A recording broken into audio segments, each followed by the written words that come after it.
Hello everyone and welcome back to the Horror Hut. Before you drift off, I thought it would be a nice idea if you can leave a comment to let me know where you are listening from. Right, let's get comfy and relax and let's begin.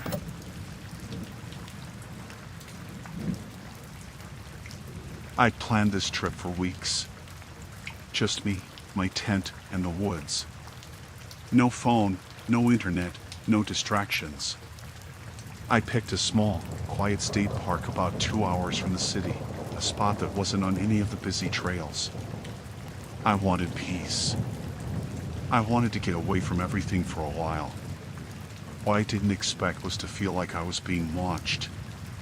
I got to the campsite just as the sun was starting to drop. The light was warm and golden, and everything felt calm. I parked my car, unloaded my gear, and walked down the narrow dirt path to the clearing where I'd set up camp before. I was lucky there was no one else around, just the trees and the quiet. I set up my tent, slowly, carefully. I'm not the fastest camper. This was my second or third time doing it solo.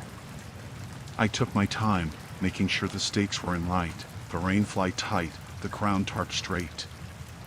I didn't want any leaks or a collapsed tent at night. As I hammered the last stake in, I noticed something odd. The woods felt too quiet. Usually, around this time, there'd be a few birds chirping or the distant rustle of small animals. But it was dead silent. Like the forest was holding its breath. I shrugged it off and started unpacking my bag. I had a small camp stove and was just boiling water when I first heard it. My name. Just a whisper, so soft it almost blended in with the wind in the leaves. I froze, listening hard. Jake, it said again, barely more than a breath. I looked around, eyes scanning the edges of the clearing. No one. The trees stood still, no movement. I told myself it was probably the wind, maybe something I was hearing wrong. Maybe a neighbor camper way off in the distance calling their buddy.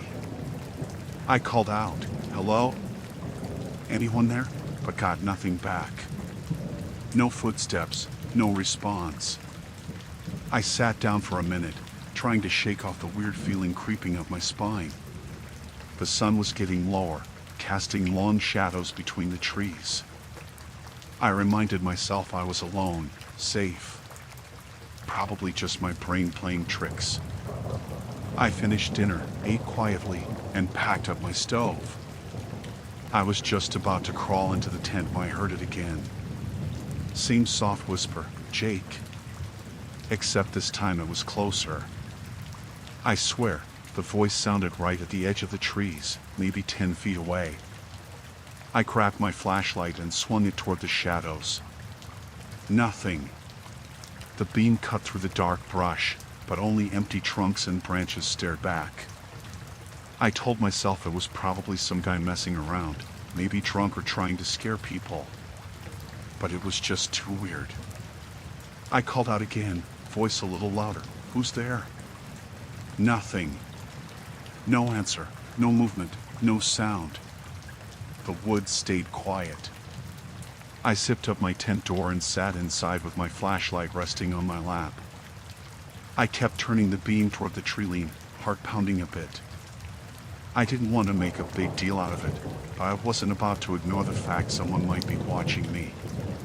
For a while, I heard nothing but the occasional snap of a twig somewhere deep in the trees. Then, out of nowhere, my phone buzzed. I'd left it on airplane mode, but apparently, I'd gotten one bar. I pulled it out, saw a text from an unknown number, "You shouldn't be here." My heart dropped. I stared at the screen, fingers trembling. I didn't reply. I didn't want to talk to whoever this was. I locked my phone and stuffed it deep in my bag. That night, I barely slept. Every little sound felt amplified. The rustle of leaves, the distant hoot of an owl, even the hum of the wind through the branches made me jump. Morning came, slow and gray. I packed up quickly, kept looking over my shoulder. Nothing followed me out, but I couldn't shake the feeling that eyes were still on me. Later that day, driving home on the highway, I caught a car behind me. A beat-up old pickup, windows tinted dark. The truck stayed right on my bumper, tailing me for miles through the twists and turns of the country roads. Every time I glanced in my mirror, the driver's face was hard to make out, but there was definitely someone in there. I tried to lose them, took a few random turns, but the truck stayed on me. I was sweating, heart hammering, when finally the pickup slowed and pulled off onto a side street. I kept going, relieved but still uneasy. I told myself it was probably just a coincidence, someone heading the same way. But I don't think I'll ever forget the sound of my name whispered in the dark, or that text that came from nowhere. And for months after, I couldn't stop looking over my shoulder when I was alone, even in places I'd always felt safe.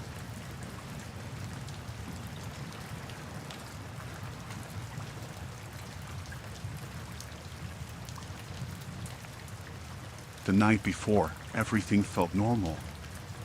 I had picked a spot deep in the woods, miles away from any marked trail or campsite, just a clearing I'd found on a topo map and figured I could reach by hiking off path. I wanted to get away from people, from phones, from everything, and this place seemed perfect. No lights, no noise, just the trees and the stars. I got there late afternoon, set up my tent, and then spent the evening reading a book by a small campfire. It was quiet in that way only deep woods can be. I didn't hear anything unusual all night. No footsteps, no voices, no snapping branches or rustling bushes close by. Just the occasional hoot from an owl and the wind moving through the leaves. I fell asleep pretty easily, even though I was camping alone for the first time. When I woke up, it was just barely dawn. The sky was still dark but fading to a pale blue. I unzipped the tent and poked my head out, the cold morning air hitting my face. That's when I noticed them. Footprints. Bare footprints in the soft dirt right by my tent. They were fresh, the edges still sharp, and they led away from my tent, disappearing into the dense trees. The strange part was, I'd been so careful picking this spot because I thought it was isolated miles from any trail. No way anyone else would be here without me seeing them. I mean, I was deep in the woods, not on some busy path. I crouched down and looked closer. The prints were big, like a man's size 11 or 12, and the toes were splayed like someone was walking barefoot.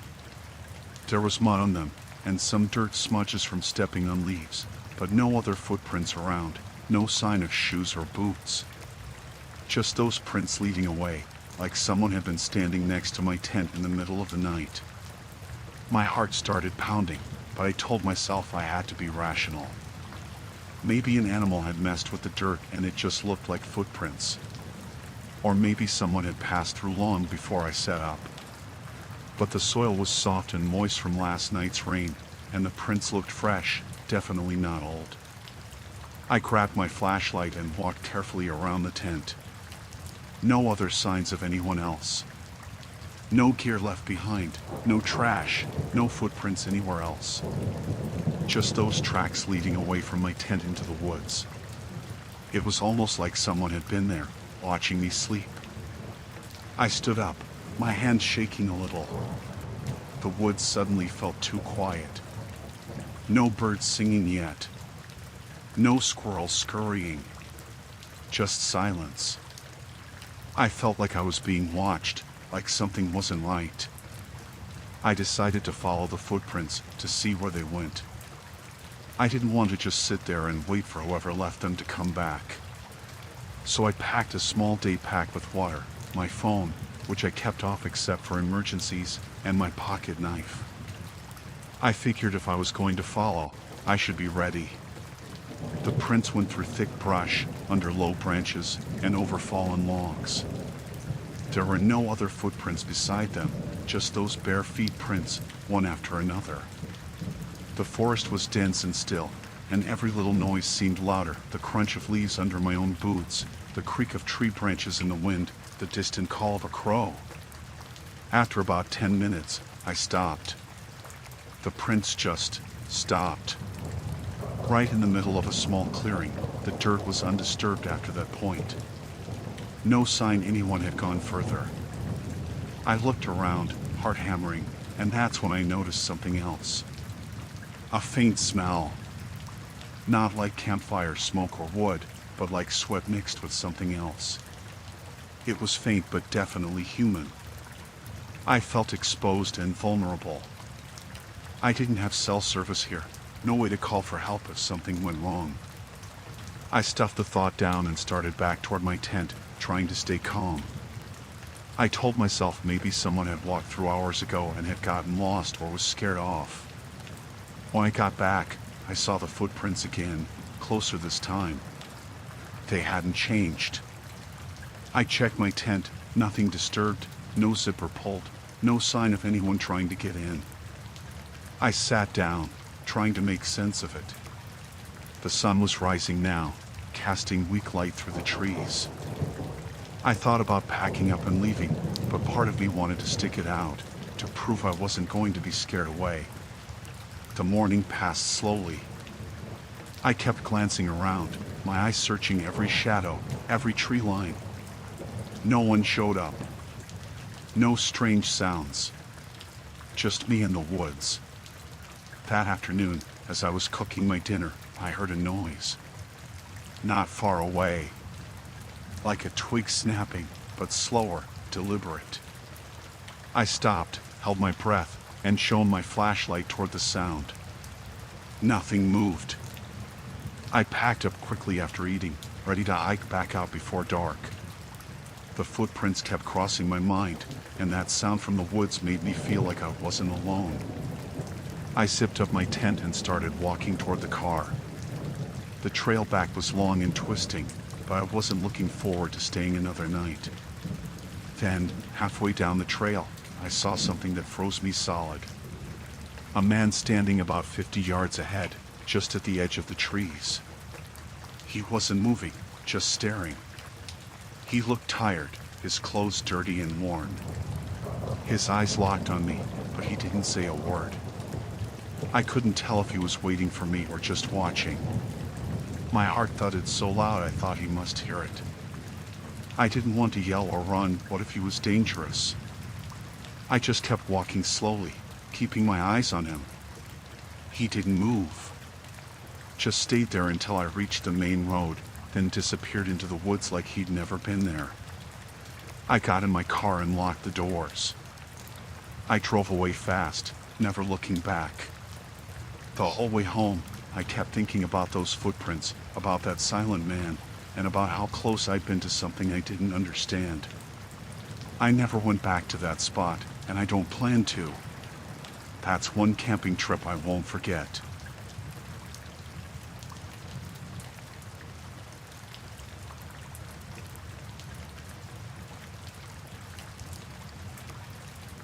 The fire had been dying down for a while, but I didn't want to call it quits yet. I was out there alone, deep in the woods, and it was already past 9 at night. I was camping on this little patch of cleared ground I found after a long hike, and the quiet felt different than any other place I'd been. Not peaceful, just heavy. Like the woods themselves were watching. I tried to poke the fire back to life, blowing on the embers, tossing in some dry twigs I gathered. The flame flickered, then grew, casting warm light around my small campsite. That's when I saw him. Just past the tree line, barely visible in the firelight, stood a man. At first I thought it was a trick of the shadows, but no, he was real. Just standing there, completely still. The way he was looking at me didn't make sense. It wasn't curiosity, exactly. More like waiting.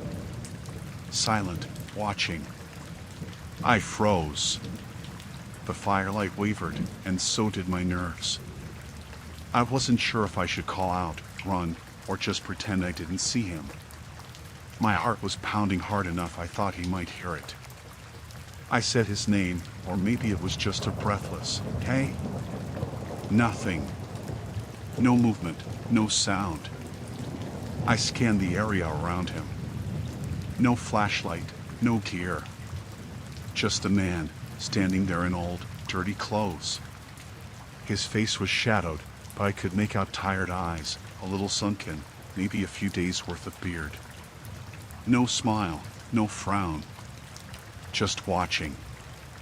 I grabbed my phone from the ground, ready to call someone, anyone, but no signal. Not surprising, out here.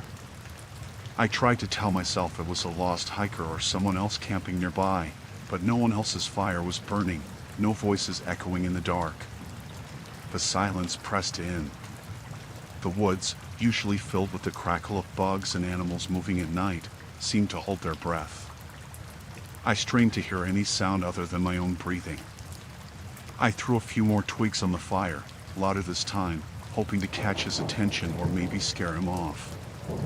The flames roared up, but the man didn't flinch. I slowly reached for my pocket knife, feeling its cold metal comfort against my palm. Then I stood, keeping the fire between us, and said again, "Hey, you lost?" Still nothing. I took a step back, then another. The man stayed where he was, unmoving. Something about the way he was just standing there, watching, made my skin crawl. I felt like a trapped animal, eyes wide, waiting for a signal to run. I started to gather my things quickly, tossing the small bag over my shoulder. The man didn't move a muscle, but I could feel him staring as I packed. I grabbed my flashlight and shone it toward the trees where he stood. The beam caught his face for a second, eyes wide open, unblinking. Then, just like that, he turned and disappeared into the dark woods without a sound. I didn't follow him. I just grabbed my stuff and booked it back to the trailhead as fast as I could. Safe in my car, doors locked, engine running, I looked back at the woods. Nothing. I never went back to that spot.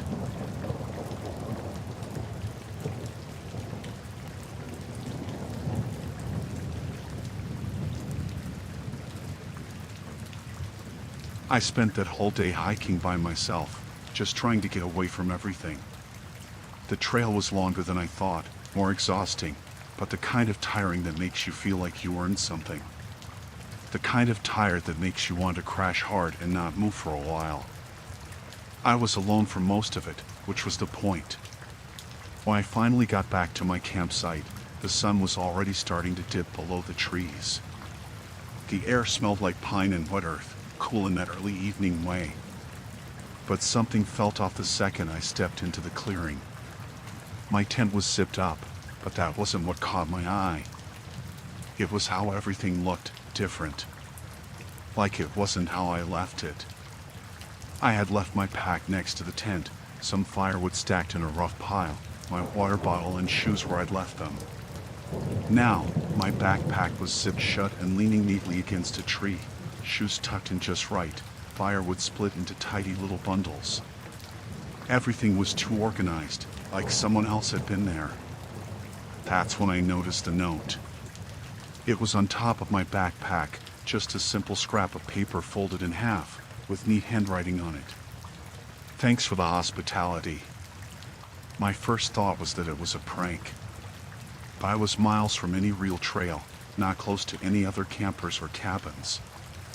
No one I knew. No reason for a prank. I looked around the clearing. No footprints, no trash, no sign of anyone else camping here. I got this cold squeeze in my chest, but I tried to tell myself maybe someone just found my camp while I was gone and tidied up, thinking I was away or lost. Maybe they were trying to help.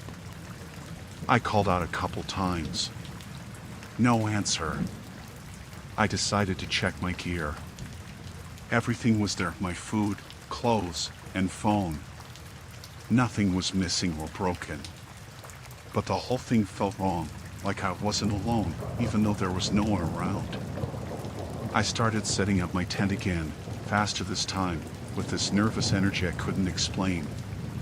Every little noise made me jump, the crack of a branch, the rustle of leaves, distant bird calls that felt like too much quiet.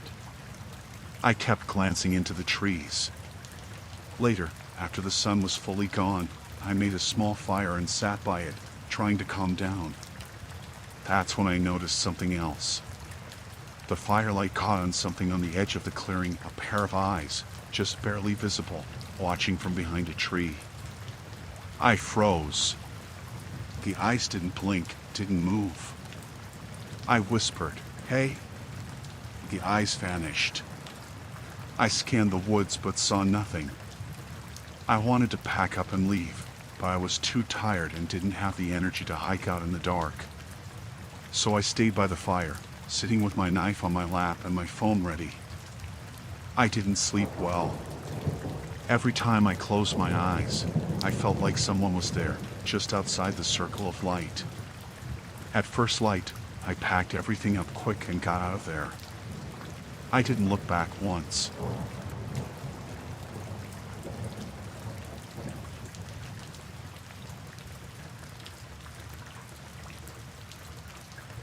I was camping alone that weekend, just me in the woods.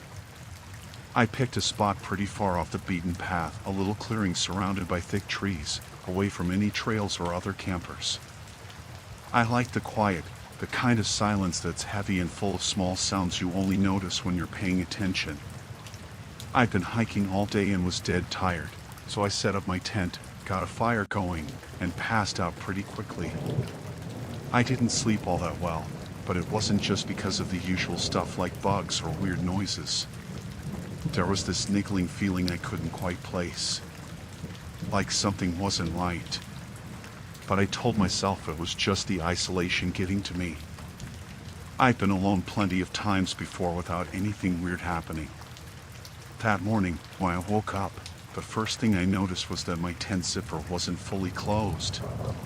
It was halfway undone, like someone had zipped it partway but didn't finish. I'm usually really careful about closing it all the way, especially with how many bugs are out there. So that stood out right away. My heart skipped a beat. I sat up slowly, careful not to make too much noise. Outside, the ground looked the same, no obvious signs that someone had been there. Then I noticed the footprints. Fresh, muddy footprints leading away from the tent into the forest. That's when the quiet started to feel different. The prints were about the size of an adult man's shoe, and they weren't random. They led straight from the tent's entrance, heading deeper into the woods, stepping lightly but purposefully. They didn't come back. No loops or circles, just one way. I swallowed hard, feeling my throat go dry. I hadn't heard anything during the night, no snapping twigs, no voices, no crunching footsteps. Just the usual sounds of the forest. I grabbed my flashlight from my bag and shone it down the path the prints took. The trees were dense there, branches low and thick. The mud from last night's rain was still soft, so the prints stood out sharp and clear. I wanted to follow them, figure out if someone was still nearby or if this was some kind of mistake, but something made me hesitate. I went back to the tent and checked all my gear. Nothing was missing or disturbed except the zipper. My sleeping bag was folded up like I had left it, my food bag untouched, everything where it should be. I sat there, feeling a mix of relief and growing unease.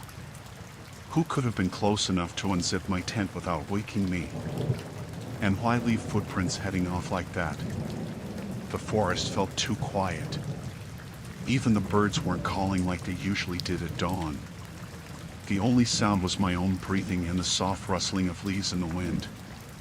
I packed up quickly, but I kept looking over my shoulder. Every shadow, every slight movement in the trees made me tense up. When I finally got back to my car, I locked the doors and sat inside for a long time, just staring at the dark woods. I didn't see anyone else, but I knew someone had been there. And that was enough.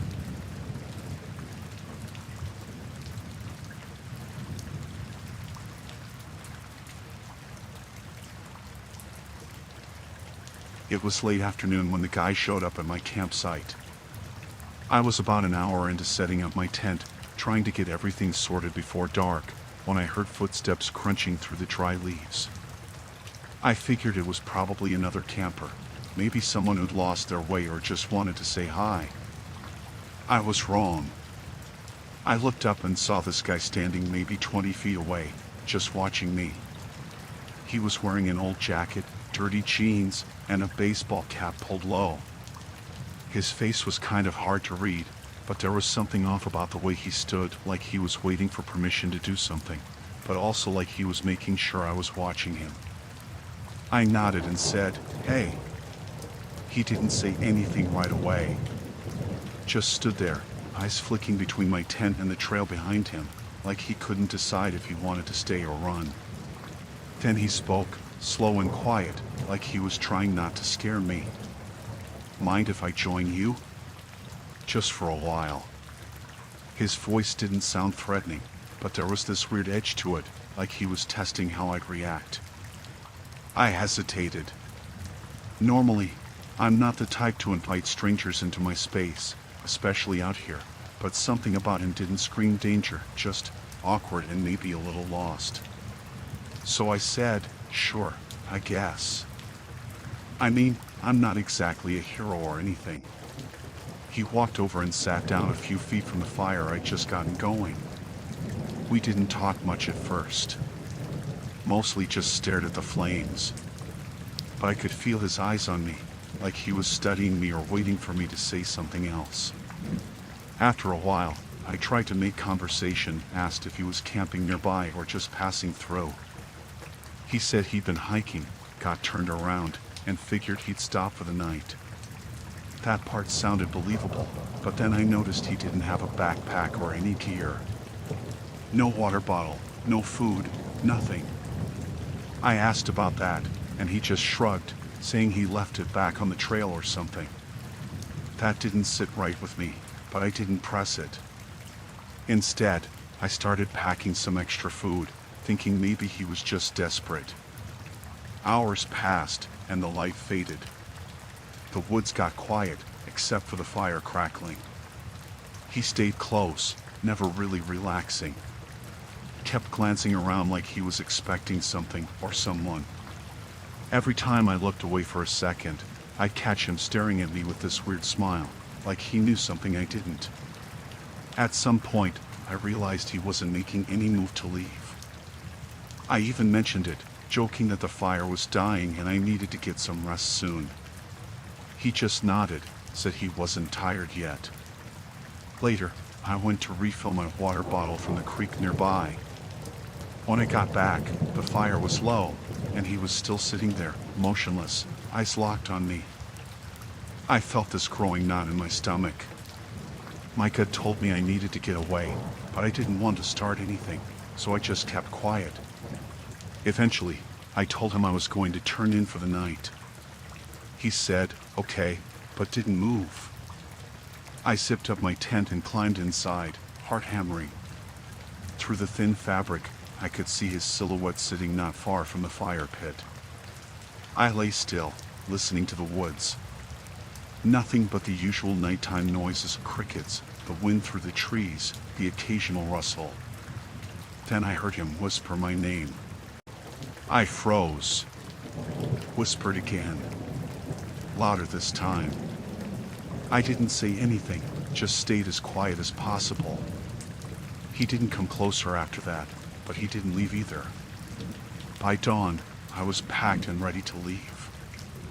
I waited until I was sure he was still asleep or maybe passed out, then slipped quietly to my car and drove away.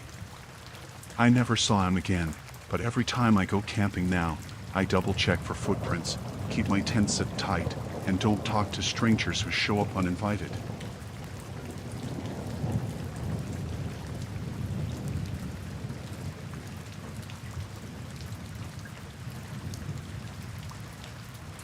I was out in the middle of nowhere, just me and my backpack, trying to get a few days of peace away from everything. The kind of trip where you don't see a single person for miles. I wasn't exactly lost, but I had chosen a spot off the usual trails, somewhere quiet, deep in the woods. I'd been hiking all day, and the plan was to camp overnight, then head back in the morning. I'd been relying on my phone's GPS to keep me on track, mostly to make sure I didn't wander too far and get really lost. I'm not super outdoorsy or anything, but I figured if I kept an eye on my location, I'd be fine. At least, that's what I thought.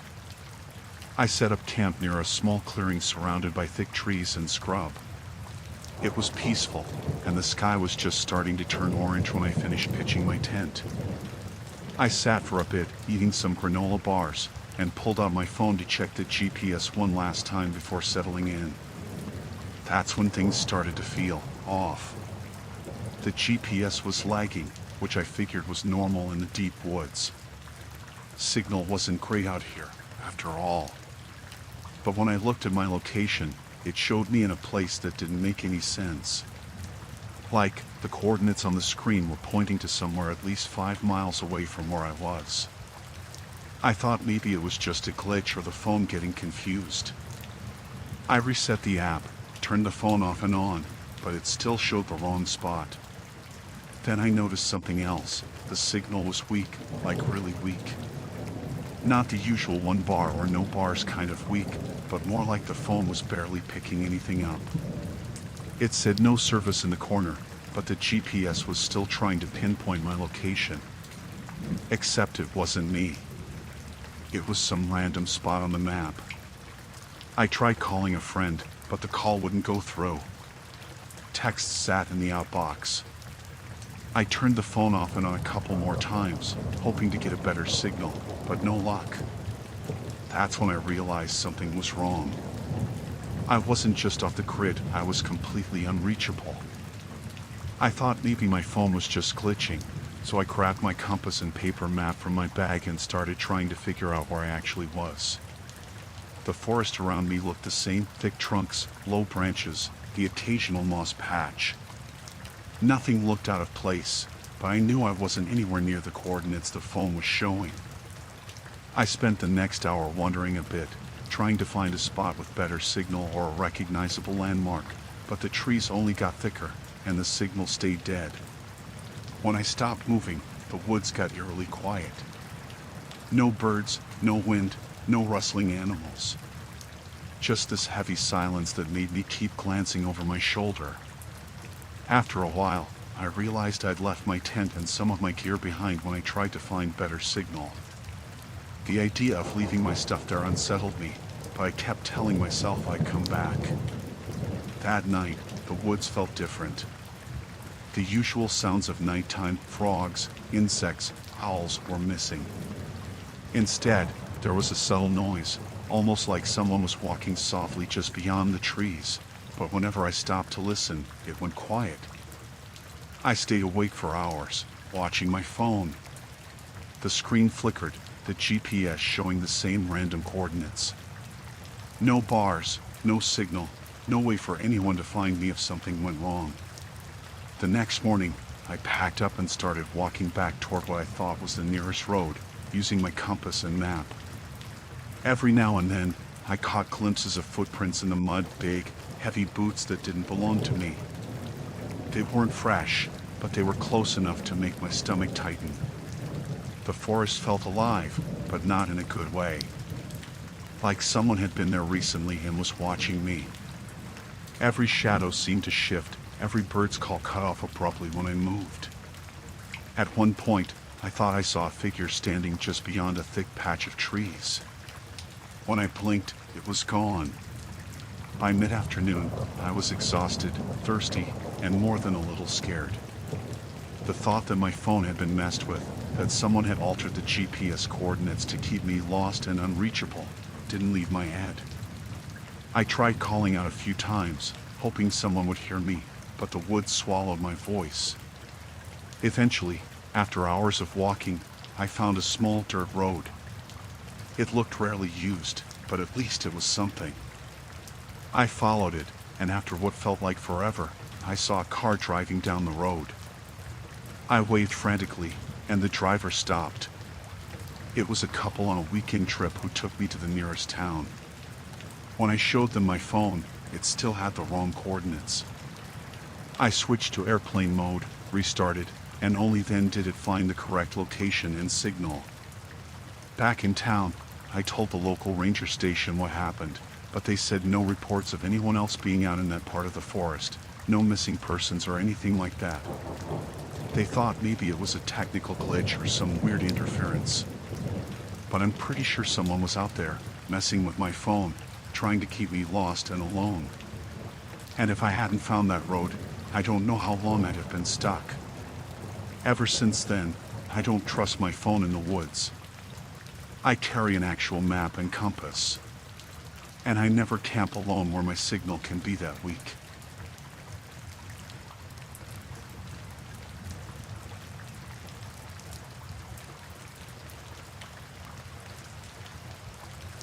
It started on the second night. I'd set up my tent in this clearing I found about halfway through a 3-day solo hike. It wasn't a popular spot, no marked trails nearby, just me and the trees. The first night was quiet, peaceful even. I made a small campfire, cooked some food, and went to bed early, feeling pretty good about escaping the city noise. But on the second morning, I noticed something strange. There were these faint trails in the dirt, like someone had been walking in circles around my tent. They weren't old, probably from the night before. At first, I thought maybe I'd made them myself, walking around while setting up camp. But I was pretty sure I hadn't gone that far out of the way. The path circled my tent like some weird pattern, maybe 6 or 7 feet out, all the way around. I shrugged it off. Maybe a raccoon or some other animal made those marks. But the thing is, they were definitely human footprints. Small, narrow boots. Not a big animal. I stared at them for a while, tried to find a logical explanation. Could be someone else camping nearby, maybe kids messing around, but I hadn't seen anyone else all day. That afternoon, I was gathering firewood a bit farther from camp when I caught a glimpse of movement through the trees. At first, I thought it was a deer or something, but then I saw the shape more clearly. It was a man. Just standing there, maybe 30 yards away, watching. He wasn't making any noise. Not even breathing loudly or shifting his weight. Just still. I froze. Then he noticed me and took off running deeper into the woods. No shout, no wave, just disappeared. I didn't chase or call out, just got back to camp quick. That night I barely slept. I kept hearing branches snapping, little rustles in the bushes, but every time I looked or listened closer, it was silent again. The feeling of being watched didn't let up. My fire kept flickering, and I caught myself jumping at the smallest noises. The third morning, those footprints were back. The circle was there again, a little closer to the tent this time. Clear as day, like someone had paced around me while I was asleep. And the ground looked disturbed, like the dirt had been kicked up. I checked all my gear. Nothing was missing or moved inside the tent. My bag was zipped tight, the food was packed away. But the footprints, they told me someone had been there while I was asleep. That day I packed extra food, extra water, and kept a sharp eye out while hiking. The woods seemed quieter, but I spotted more signs, broken twigs on paths I'd taken, random footprints that didn't match mine, like someone was following or at least watching me. No one ever got close enough to see me, but I felt them just out of sight. By the fourth night, I was paranoid. I didn't even try to make a fire. I sat with my flashlight and my knife close. When I heard the rustling and the soft crunch of boots on dirt, I stayed still, heart pounding. Then I heard it. Slow footsteps walking in a circle around my tent. Not random or panicked, measured, deliberate. Every few seconds, the steps paused, like whoever it was listening or waiting for me to make a move. I didn't move. I barely breathed. The circle lasted maybe 10 minutes, then the footsteps faded away. At dawn, I saw the footprints again. This time, they were so close I could almost reach out and touch them from inside the tent. The guy had circled tighter than ever. I started to wonder if he was waiting for me to leave, or what his plan was. The thing is, no yelling, no demands. Just this creeping presence. Like I was an animal in his territory. I thought about calling the cops once I got out, but I didn't know if anyone would believe me. The nearest ranger station was miles away, and there wasn't even cell signal in the clearing. On the fifth morning, I made a choice. I packed everything up quickly and started hiking back the way I came. The forest was eerily quiet, but I kept looking over my shoulder. About halfway back, I heard footsteps again, this time behind me. I didn't dare look, just kept moving faster. The steps sped up too, matching my pace, maybe even a little faster. I broke into a run, heart racing, lungs burning. The footsteps stopped suddenly, and I risked a glance back. No one there. I kept running until I reached the road and flagged down a passing car. I told the driver about the footprints and the man watching me. He nodded, said there had been reports of some guy stalking campers around that area, but no one had caught him yet. I never went back there, and I don't camp alone anymore. The way someone could be so close without making a sound, circling me night after night, it was the worst kind of fear. Not because of what they did, but because of what they could have done and didn't.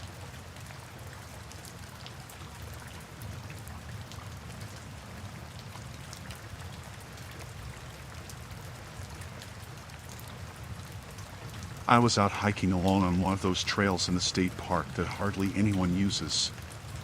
It wasn't a long trip or anything, just a weekend thing to clear my head, you know? I usually stick to the more popular spots, but this time I wanted something quieter. The kind of place where you don't see another person for hours. It felt good to be out there, away from everything. On the first day, everything was normal.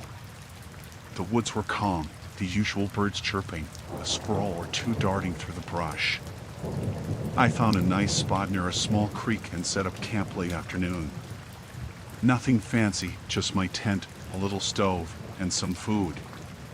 After dinner, I built a small fire and sat there watching the flames die down before crawling into my sleeping bag.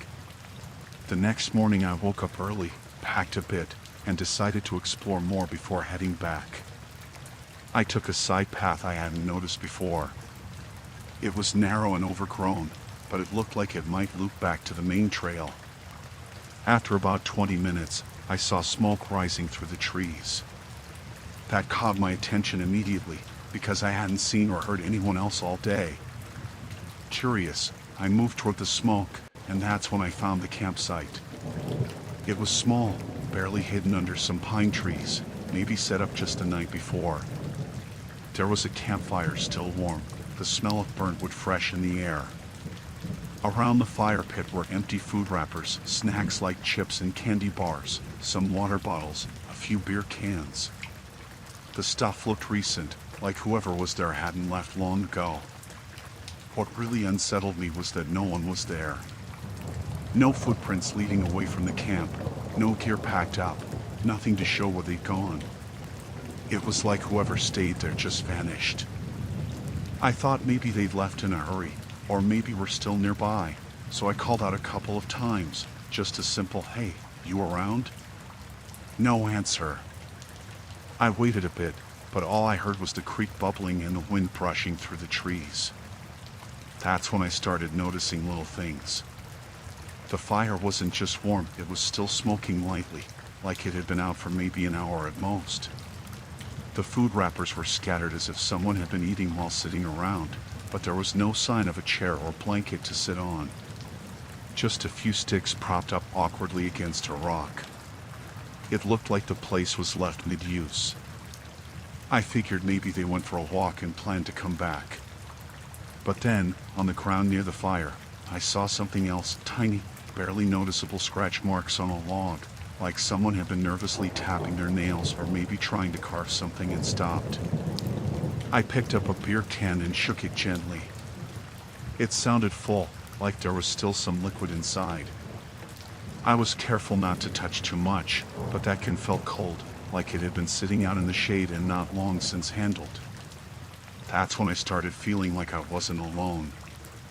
I glanced around the trees and noticed how quiet it was. No birds, no animals, just silence.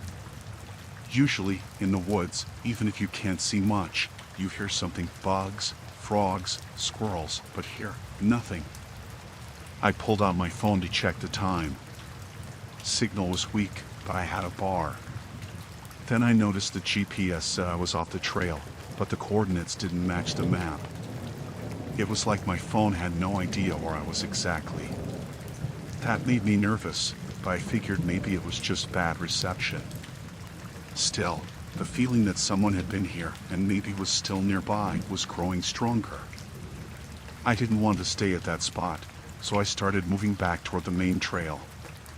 The woods still felt weirdly quiet, and every so often I caught movement out of the corner of my eye, shadows shifting behind the trees, branches cracking softly.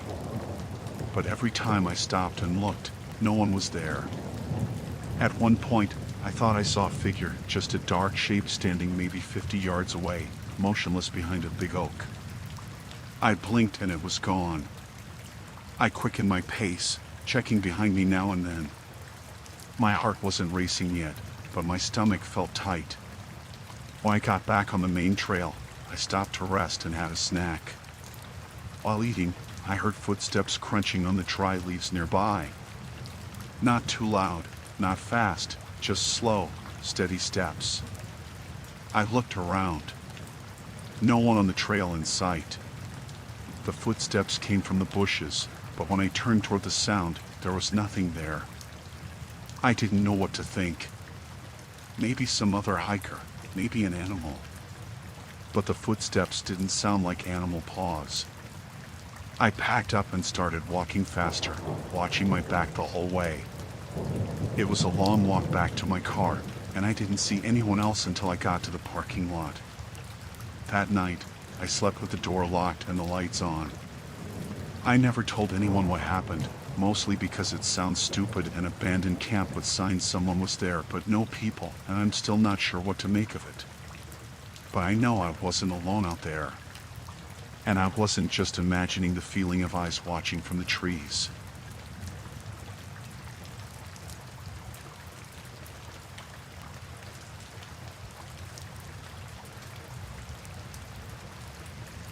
I've always liked going fishing alone. There's something about the quiet, the slow pace, and just being out on the water away from people that settles me. I'm not the type to chat much or hang around crowds, so a remote lake with barely any other boats was perfect. I packed my gear early, drove out before dawn, and got to a spot I'd been to a few times before, but this time was different. The lake was calm that morning, almost unnaturally still. No wind, no birdsong, just the gentle splash of my line hitting the water. I set up near a small inlet surrounded by thick trees, far enough from the main dock that I wouldn't see anyone for hours. The only sounds were the soft lapping of water and the occasional rustle of leaves. For the first hour, nothing much happened. I caught a couple of small fish, nothing to write home about, but I was okay with that. Then, as the sun climbed higher, I noticed something out of the corner of my eye. A kayak, far off at first, drifting toward me. At first, I thought it was someone fishing too, maybe paddling over to a better spot. But there was something odd about it. The person was rowing, but very slowly, almost lazily, and silently.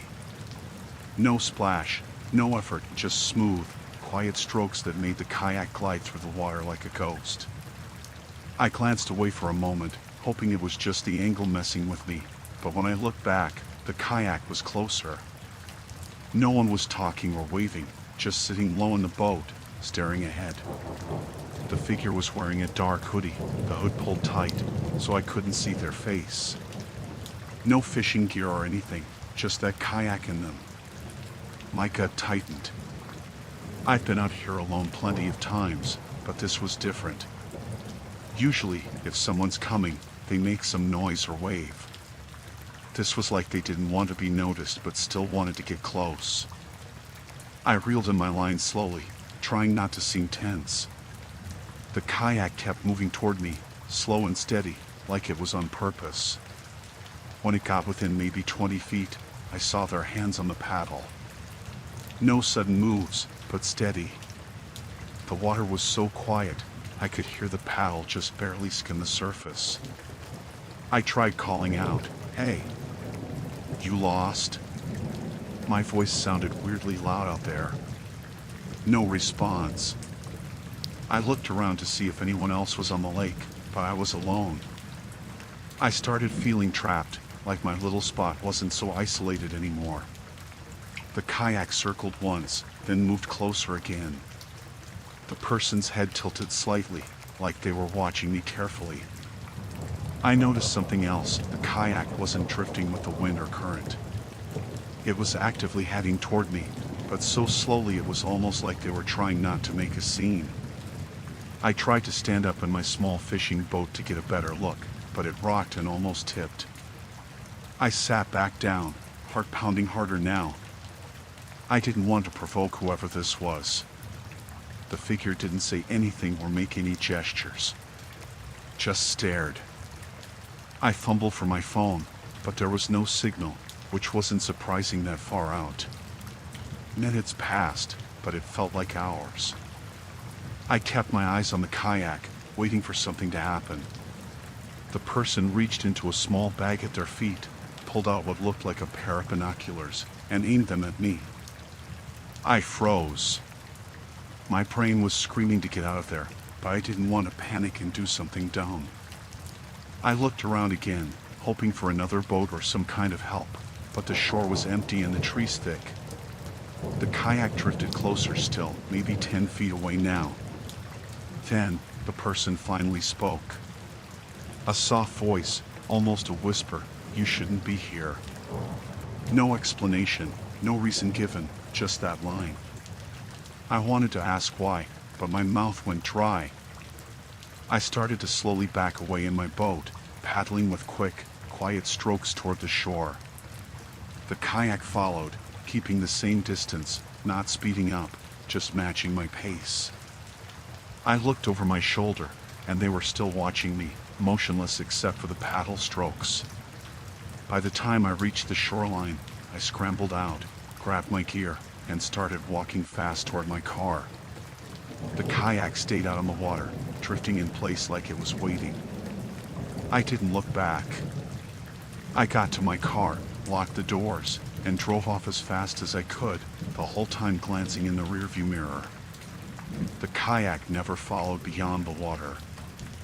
I never went back to that lake alone. And I don't fish alone anymore either.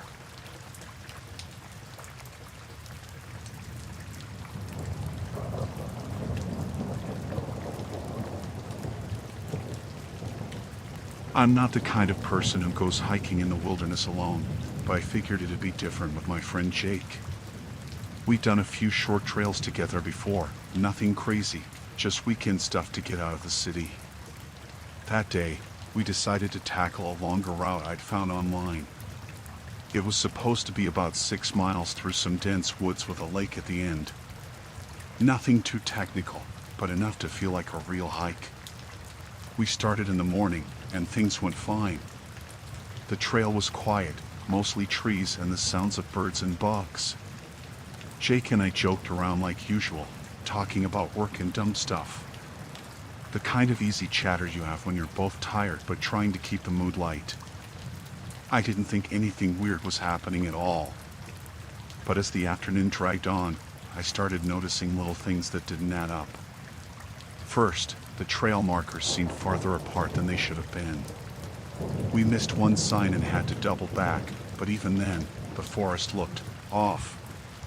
Like the trees were thinner in some spots, and there were patches of ground where the leaves were crushed down in circles, almost like someone had been pacing around.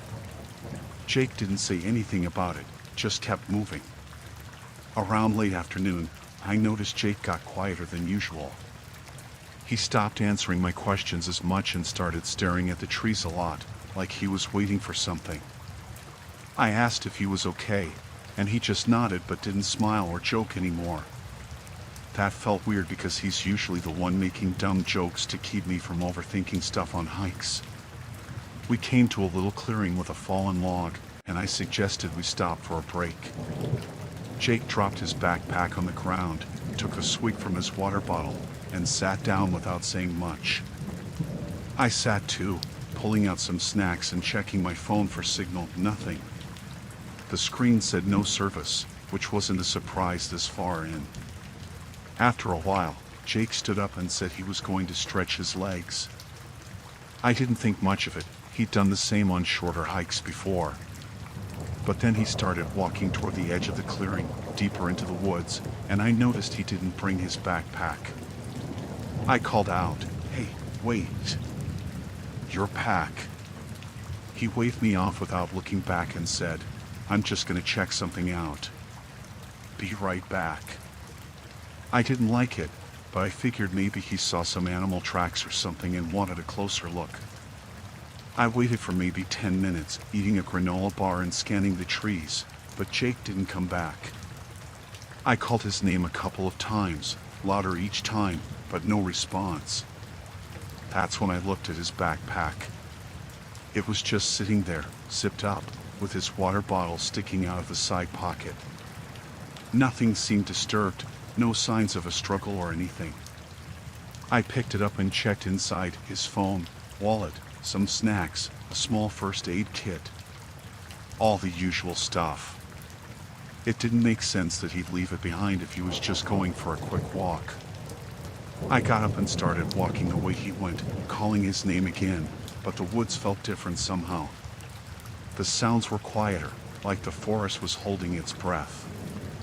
Then I saw something that made my heart skip, a set of footprints leading away from the clearing, deeper into the trees.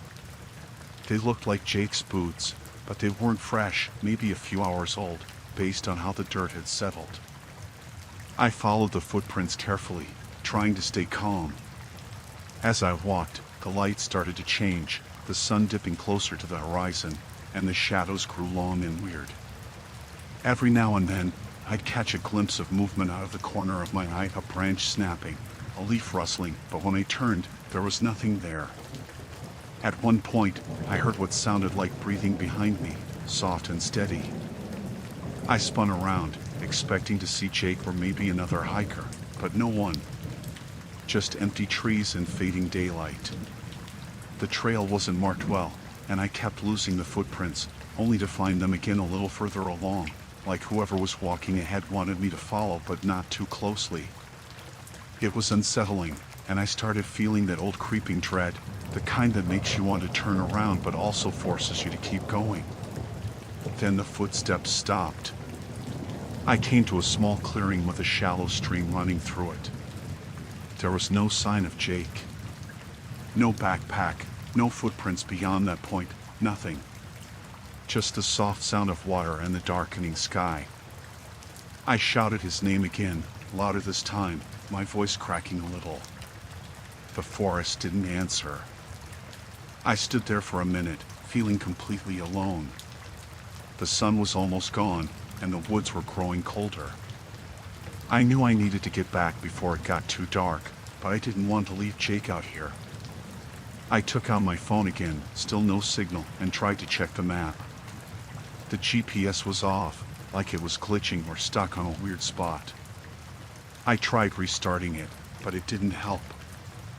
I had no idea where I was, and I couldn't even tell which way led back to the trailhead. That's when I heard footsteps again. Not far, but not close either. Slow, careful steps on dry leaves, coming from behind the trees to my left. I froze and listened. No calling, no rustling bushes, just the sound of someone walking softly but steadily. I called out, "Jake?" Nothing. I started moving away from the stream, trying to find the path back. The footsteps followed. I didn't dare run because I didn't know if whoever it was dangerous or not. My heart was pounding so loud I was sure they could hear it. After a few minutes, I finally saw the outline of the main trail through the trees. Relief hit me hard, but the footsteps were still behind me. I broke into a jog, trying not to panic. The footsteps sped up too, not running, but definitely quicker. I didn't look back until I reached the trailhead, where a few cars were parked. No one was around, just the fading light. I got in my car, locked the doors, and started it up. The footsteps stopped as soon as the engine roared. I called the police from my cell once I hit a signal and reported Jake missing. They organized a search party, but Jake was never found. The backpack was returned to me. Nothing inside was missing. Sometimes I wonder if he wanted to disappear, or if someone made him. Whatever happened out there, I don't think I'll ever know for sure.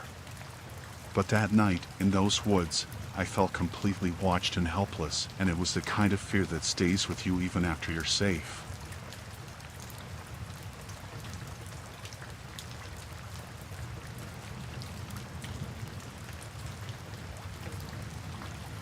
I'd been camping alone for a couple of days in this national forest. It was the kind of spot you pick when you want to get away from everything. No cell service, barely any other people around, just woods and dirt trails. I'd gone there before, never had a problem, so I wasn't worried about doing a solo trip. The first day was all normal, hiking, fishing, cooking over the fire, nothing weird. I picked a good campsite, tucked back off the trail near a little creek. I set up my tent before sunset, made sure the fire was safe and small, then crawled into sleep early. I was beat. But then, about an hour after I fell asleep, I started hearing it. Footsteps.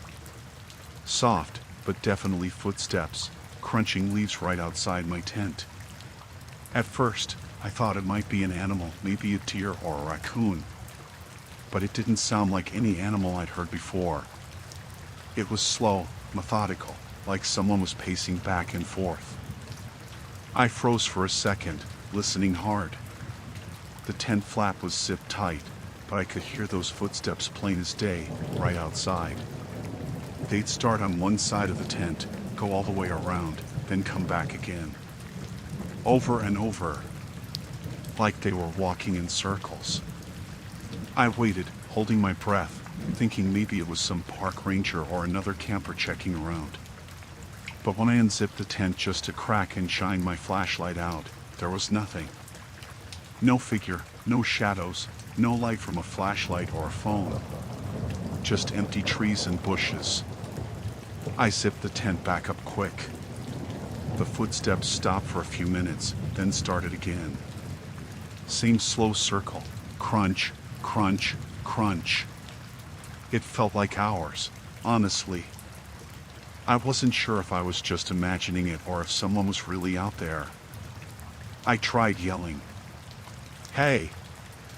Who's there? No answer. Just the footsteps stopping every time I made noise, then starting again when I went quiet. I checked my phone, no signal. No way to call anyone. The battery was low anyway, and I didn't want to use the flashlight too much, worried it'd give away my position if someone was out there. The forest felt wrong. Usually there's a chorus of crickets or frogs at night, but it was eerily quiet besides those footsteps. No wind, no rustling leaves, just those soft crunches on the dirt and dead leaves. After a while, I decided to stay as still as possible inside the tent and not make any noise. I kept my pocket knife close and my baseball bat next to me. The footsteps kept circling, slower now, more deliberate. At one point, I caught a faint scent, not wood smoke or campfire, but something metallic and sharp, like sweat mixed with rust. It wasn't natural to the forest. I thought about packing up and hiking out, but it was pitch black, and I didn't know the way well enough to do that safely at night. Plus, the person, whoever they were, had to be close. Maybe watching. I felt trapped. Hours passed, and I was sure I was losing my mind. Every few minutes, the footsteps would pause, then continue again. Then, after maybe 4 hours, the footsteps stopped altogether. No crunching leaves, No snapping twigs, just silence. I waited another half hour before finally unzipping my tent to check outside. Nothing. No footprints. No signs of a fire or any recent activity. Just undisturbed leaves and dirt. I packed up at first light, keeping my eyes peeled the whole way back. I didn't see anyone or anything unusual. When I got back to my car, I called the ranger station to report what happened. They said no one else was in the area that night, and no reports of hikers or campers near my site. Just me. I still wonder who or what was circling my tent that night. But whatever it was, they made sure I knew I wasn't alone without ever showing themselves.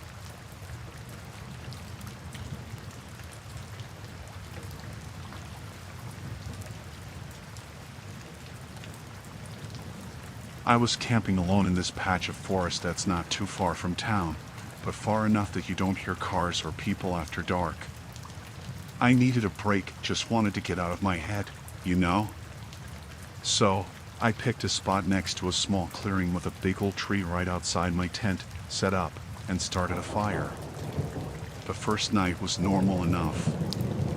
I cooked some canned beans, sat by the fire for a bit, then zipped up inside the tent and tried to sleep. I woke up maybe around midnight or so to this loud banging on the big tree. It wasn't a woodpecker or a bird. This was too deliberate, like someone was tapping with their knuckles, hard and rhythmic. It caught me completely off guard.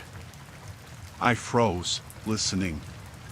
The tapping kept going, slow and steady, like Morse code or something, but I couldn't figure out the pattern. It was a series of short and long knocks. I peeked outside, careful not to unzip the whole tent. There was this figure standing by the tree, a shadow against the faint moonlight. They kept tapping, looked like they were waiting for a response, maybe expecting me to understand. But I had no idea what they were trying to say. I tried to get a better look. The person was dressed all in dark clothes, a hood or something covering their head, so I couldn't see their face. I closed the tent flap quietly, heart thudding. The tapping stopped for a second, then started again. I stayed inside, too scared to say anything or move. The silence around was thick, except for the tapping that felt like it was drilling into my head. I wasn't sure how long it went on, maybe half an hour. I tried to listen for other sounds, no voices, no footsteps besides the tapping, nothing. It was so quiet, except for that tapping. The wind had died down, no rustling leaves, no crickets. Just that tapping. At one point, the person stopped and stepped back. I heard some snapping twigs as they walked away into the woods. I waited, trying to convince myself maybe it was someone messing around, maybe a drunk hiker playing a prank or something. But then, a few minutes later, the tapping started again, this time softer, from a different tree a little farther away. I tried to follow it in my head, but I couldn't make any sense of it. I grabbed my phone, but no signal. I tried calling 911, but no connection. The battery was dying, so I didn't want to waste it. I thought about getting out of the tent to confront whoever it was, but the way the person was just standing there, silent and tapping, made me freeze. It wasn't someone looking for help or friendly. It was like they wanted me to be there, watching and listening, but didn't want to talk. The next morning, I packed up fast. The spot felt different with daylight. I walked around the tree and found some scratch marks on the bark, like someone had used their nails or a knife. Not deep, but deliberate. On the ground near the base were some small rocks arranged in a weird pattern, almost like a crude symbol or something, but it didn't look like anything I recognized. I told the ranger about it when I got back. They said there'd been no reports of hikers out there that night, no campers besides me. They asked if I wanted to file a report, but said without any proof, it'd be hard to do anything. That night, whatever that person wanted to say, they never did. The tapping stopped, and I didn't go back. I don't know what they were trying to communicate, but they made sure I couldn't ignore them.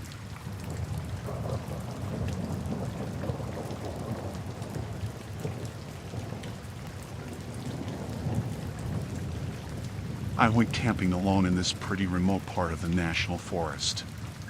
It wasn't some official campground, just a spot I picked off a hiking app where I thought I could have some peace and quiet. I got there late afternoon, set up my tent near this little stream, and started a fire. The forest was dense but quiet in a way that felt right, nothing too wild. Just the kind of place I wanted. The first weird thing didn't happen right away. I was cooking dinner when I heard voices, someone shouting close by. I figured it was another group on the trail. Then a man appeared, walking right up to my camp. I froze for a second before he said, "Hey, sorry, this is our spot." I blinked. "I'm pretty sure I'm at the coordinates on the map," I told him, trying to be polite but wary. He shook his head, kind of annoyed. "No, you're in our spot. We camped here last night." I glanced at his group, 3 other people trailing behind. They looked confused, like they really thought this was their camp. I pulled out my phone and showed him the map app. "See? This is where the pin is." He frowned, looked at the trees, the stream, then back at me. "This can't be right. Our spot has a big rock by the water. Right there." He pointed to a place maybe 50 feet away. I walked over. No rock. Just more trees and underbrush. They shrugged, grumbled something about getting lost, and left. I thought it was just a mix-up. That night, I heard footsteps circling my tent. Not far off, just walking slowly on the dry leaves. It didn't sound like animals. I grabbed my flashlight and shined it out, but there was nothing there. No movement, no rustling. Just silence. I stayed awake, listening to those footsteps stop, start, and circle around my tent a few times before fading into the dark. The next day, another group came by, this time 2 women and a guy with big backpacks. They asked if I'd seen their camp. I told them this was my spot. They looked confused and insisted this was where they'd left their gear. When I mentioned the coordinates again, they seemed uncertain but kept insisting they'd been here. One woman pulled out a worn map and showed me a hand-drawn circle around a place marked campsite. Their circle didn't match the stream or the trees where I was. It was close, but the landmarks were all off. I told them I was here already. They said they'd come back later to check. They left, glancing back nervously. That night, the footsteps came again. More deliberate this time. I could hear soft talking, whispered words and voices I couldn't quite make out. My heart raced as I grabbed my camping knife and shone the flashlight outside again. Nothing. No one. By morning, I found strange marks pressed into the dirt around my tent, footprints not quite human. They were oddly shaped, narrow, with a strange pattern on the soles, like a design pressed into the mud. I'd never seen shoes like that before. I thought maybe it was some prank or someone messing with me, but the more I looked, the more unsettling it got. A few hours later, a lone guy appeared, walking right up without hesitation. He looked around, smirked, and said, "I think you've been squatting in my spot." I was tired of it, so I asked, "What spot is that?" "This is the only place with a stream and those big pine trees." He laughed, like I was stupid. "You're nowhere near it. Your GPS must be off. I've camped here for years." He tapped his phone and showed me an app with a pen that didn't match mine at all. I tried to argue, but his attitude made me back down. He left, shaking his head like I was the one causing problems. That evening, I stayed up all night, flashlight ready. The footsteps came again, but this time, they weren't circling. They moved straight toward my tent, then stopped just outside the flap. I heard breathing, low and steady, and a faint whisper. I couldn't make out words, but it felt like they were watching me, waiting. I didn't move, didn't make a sound. The noises faded after what felt like forever. Next morning, I was done. I packed my gear as fast as I could, heart still pounding. Before leaving, I circled the area, looking for any clue why all these people thought this was their camp. Nothing made sense, no trails leading here, no signs, no clear markers. When I got back to my car, I checked my GPS. The coordinates matched exactly where I'd camped. I double-checked on different apps. Same spot. But if it was my spot, why did all these people keep showing up, insisting it was theirs? I never went back to that part of the forest. I haven't told many people because I'm not sure what to make of it. But every time I think about those footsteps outside my tent and those strange maps that didn't line up, it makes me glad I got out when I did.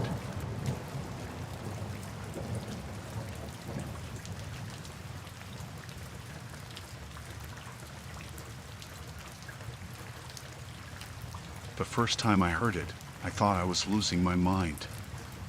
I'd been hiking alone for most of the day, just trying to clear my head.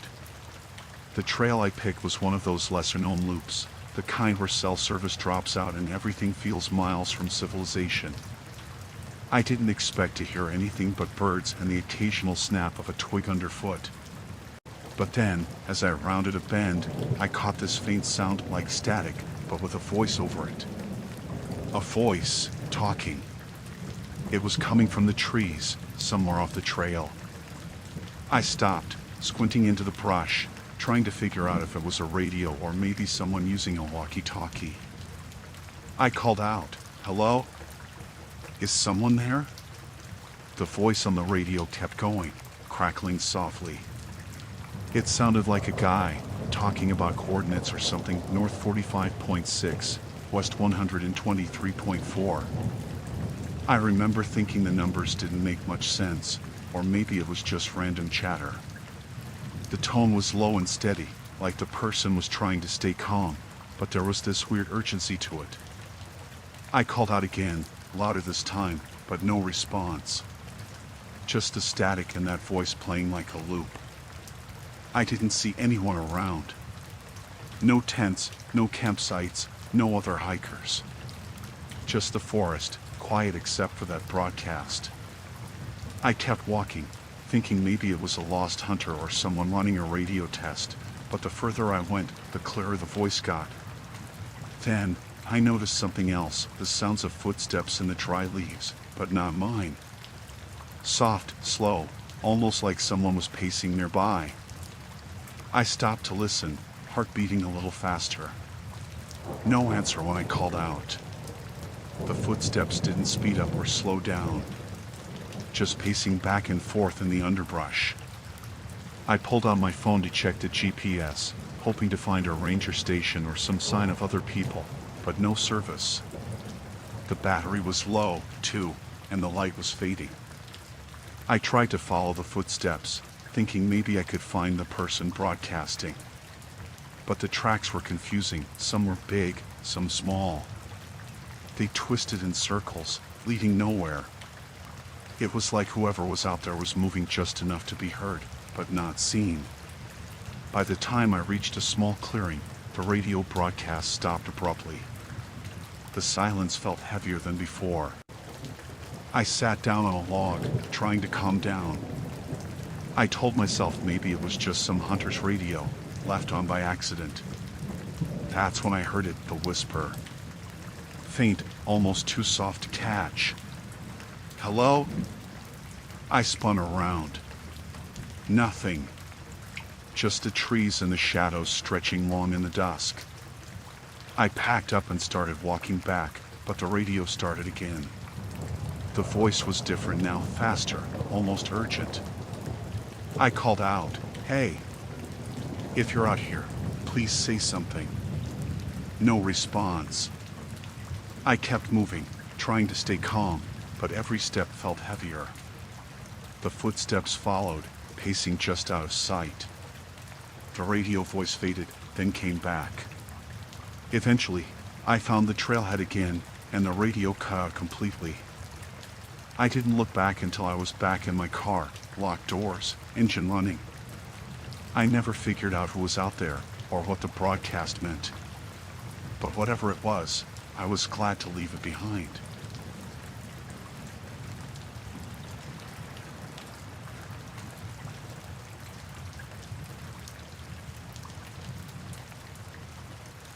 I'd been out in the woods for 2 days by myself, just me and my little campsite on the edge of this quiet state park. Nothing fancy, just a small dome tent, a camp stove, some food, and my sleeping bag. I picked the spot because it was kind of tucked away, not on a main trail, and I thought it'd be perfect for some alone time. The first night was pretty normal. I made a fire, cooked some canned beans, then crawled into my tent and fell asleep with the sounds of crickets and a nearby stream. Nothing weird. The second day, I did some hiking, checked out a few spots by the river, and got back just before sunset. That's when I noticed the backpack. It was sitting just a few feet outside my tent flap. Not leaning against a tree or anything, just laying there, like someone had dropped it. I didn't hear anyone come by. No footsteps, no voices, nothing. I froze for a moment. I wasn't expecting company, especially not out here. The backpack was old, kind of beat up, and didn't look like it belonged to any of the other campers I'd seen earlier near the main parking lot. There was no name tag or anything on it. I stood up slow and looked around, but the woods were still quiet. The sun was dipping behind the trees, casting long shadows. I called out a few times, but no reply. I didn't want to freak out right away. Maybe it belonged to someone who was lost or just passing through, and they left it there for a minute. I figured I'd check it out, see if there was anything helpful in there, maybe a map or something that could tell me where the owner was. I zipped the backpack open and immediately got this weird pit in my stomach. It wasn't the usual camping stuff. Inside were a bunch of strange things. A handful of old, rusty keys, a worn-out paperback book with pages folded and torn, a small, beat-up notebook with a bunch of scribbled notes but no clear words, just jumbled letters and numbers, and, oddly, a bundle of old photographs. The pictures were black and white, and they looked old. They showed people in the same forest I was in, but the photos were unsettling. The people weren't smiling or posing, just standing stiffly. One picture was of a tree with deep scratch marks on the bark, almost like claw marks, but there weren't any animals that big around here. Another photo showed a dirt trail, but you could see footprints around the edges, some big, some small, but none of the prints made any sense, like they were walking backward or sideways. I felt cold just looking at them. I put the photos aside and flipped through the notebook. The writing was all over the place, some of it in what looked like shorthand or codes. I didn't understand any of it.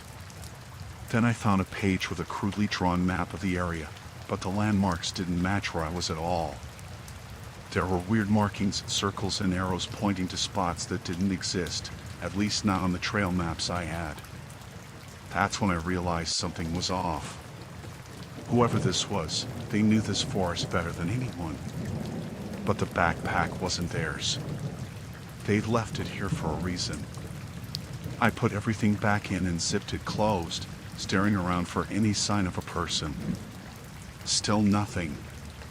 That night, I didn't sleep well. I kept hearing noises, branches snapping, twigs crunching. At first, I thought it was just animals or the wind, but the sounds didn't match. Some of the steps were too deliberate, too close. Like someone was walking around my tent, watching. I shined my flashlight out a few times, but all I saw were trees and shadows. No one. The flashlight beam caught nothing moving except a few squirrels scurrying up a tree. The next morning, I woke up early, planning to pack up and leave. But when I went outside, the backpack was gone. I was relieved at first, thinking whoever left it finally came back to get it. But then I noticed something else, a trail of small, muddy footprints leading away from my tent into the woods. The footprints were fresh, and they weren't mine. I followed them, but they disappeared after about 50 feet. I kept walking, trying to find anything or anyone, but there was nothing. The forest was silent again, like it swallowed the footsteps whole. I went back to my campsite, heart pounding, and packed up fast. As I was getting ready to leave, I found a small, folded note tucked under a rock near where the backpack had been. It was a single sentence written in shaky handwriting, "Don't trust the quiet." I stuffed the note in my pocket and didn't look back until I was well out of the park, driving down the highway under the bright sunlight, feeling like something had been watching me the whole time, waiting for me to notice.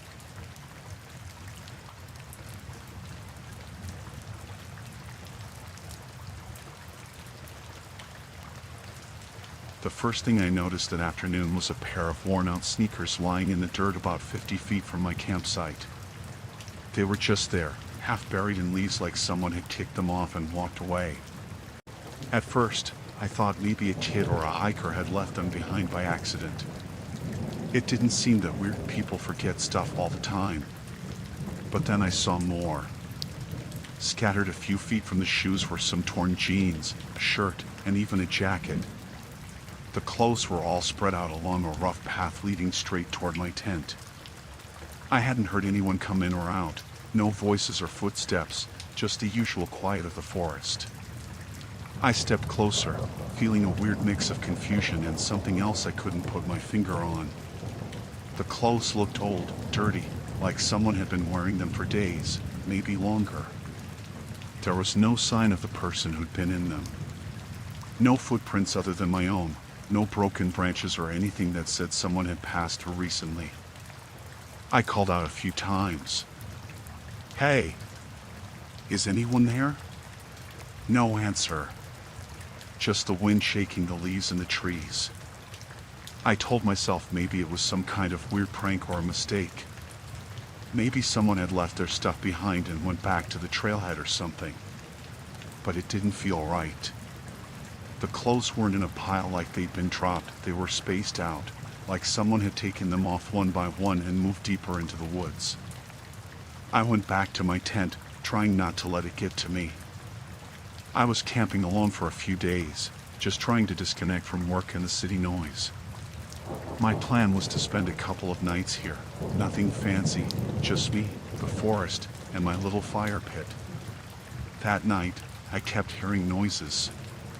At first, it was just the usual sounds, the wind, owls, a few branches cracking under what I assumed were animals. But as the hours went on, I noticed something else, footsteps. Crunching leaves and twigs snapping, slowly circling my tent, always just outside the light from my campfire. I shined my flashlight out into the dark, scanning the trees, but I never saw anyone. The light caught nothing moving except the occasional rabbit or maybe a raccoon. Still, the footsteps kept going, slow and deliberate, circling around like someone was watching me. I didn't want to believe it, but I had the growing sense that someone was out there, just watching, waiting. It wasn't a sudden thing, like a scream or a shout. It was the quiet kind of fear that comes from not knowing what's out there, but knowing it's close. The next morning, I found more clothes along the same path. This time, there was a jacket, some socks, and even a hat, all left behind like breadcrumbs leading somewhere. But no person. No sign of anyone walking away from the camp. I checked my phone, no signal, of course, but I snapped a picture of the clothes anyway, just in case. I felt like I should leave, but part of me wanted to figure out what was going on. Was someone injured? Running from something? Or was this some kind of trap? That afternoon, I went for a hike, trying to clear my head. I followed the path where the clothes ended, hoping to find some clue. The trail was faint, and the forest was thick, but I kept going for about half a mile. Then I saw footprints. Barefoot, dragging marks, like someone was limping or dragging something. I followed the prints for a bit, but they disappeared near a small creek, swallowed up by mud and water. That night was worse. The footsteps came back, louder this time, closer. I couldn't sleep. Every time I shined my flashlight outside, there was nothing but shadows and empty trees. I could hear breathing sometimes, but I couldn't tell if it was mine or someone else's. I started to feel trapped. I kept my phone on me, even though I knew there was no signal, just for comfort. I stayed close to the fire, throwing logs on to keep the light and heat up. Then, around midnight, I heard a voice. Not yelling or screaming, just a soft whisper from somewhere outside the trees. I couldn't make out what it was saying, but it sounded like a woman. I called back, "Hey, are you okay?" No answer. I grabbed my backpack and started packing, deciding to leave first thing in the morning.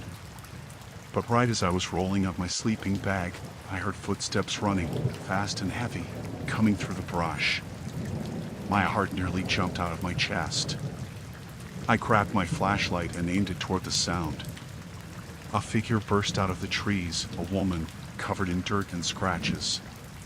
She looked terrified, wild-eyed. She didn't say anything, just kept running toward the camp. I didn't know what to do at first.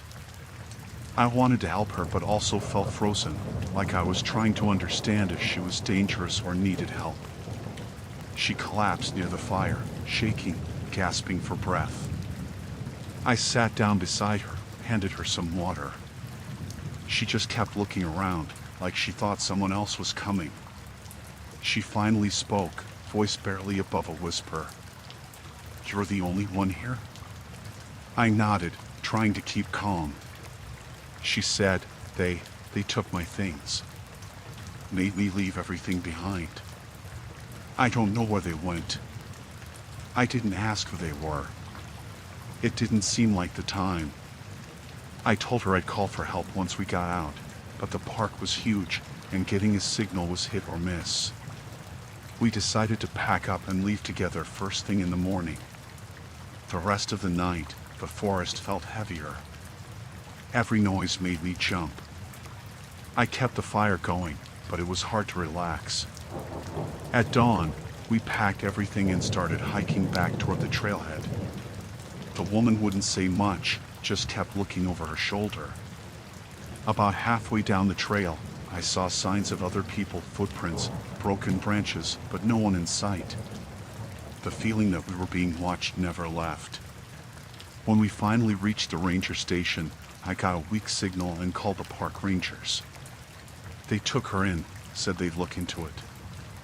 I never found out exactly what happened to her, but something about the clothes, the trail, and the way she appeared made me realize I'd been close to something really bad out there.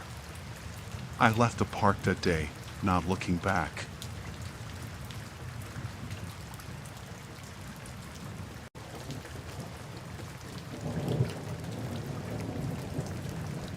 The first night I noticed them, I thought it was just a coincidence. I was sitting by my campfire, the orange glow flickering against the trees, when I caught movement out of the corner of my eye. Across the clearing, at the next campsite over, there was a group of people, 4 or 5, maybe, just standing there, watching. Not talking, not moving much, just staring at my fire. At first, I figured maybe they were new campers, just settling in, or maybe they were waiting for something. But there was something off about it. The way they stood, rigid, like statues, faces blank in the shadows. They didn't even blink much.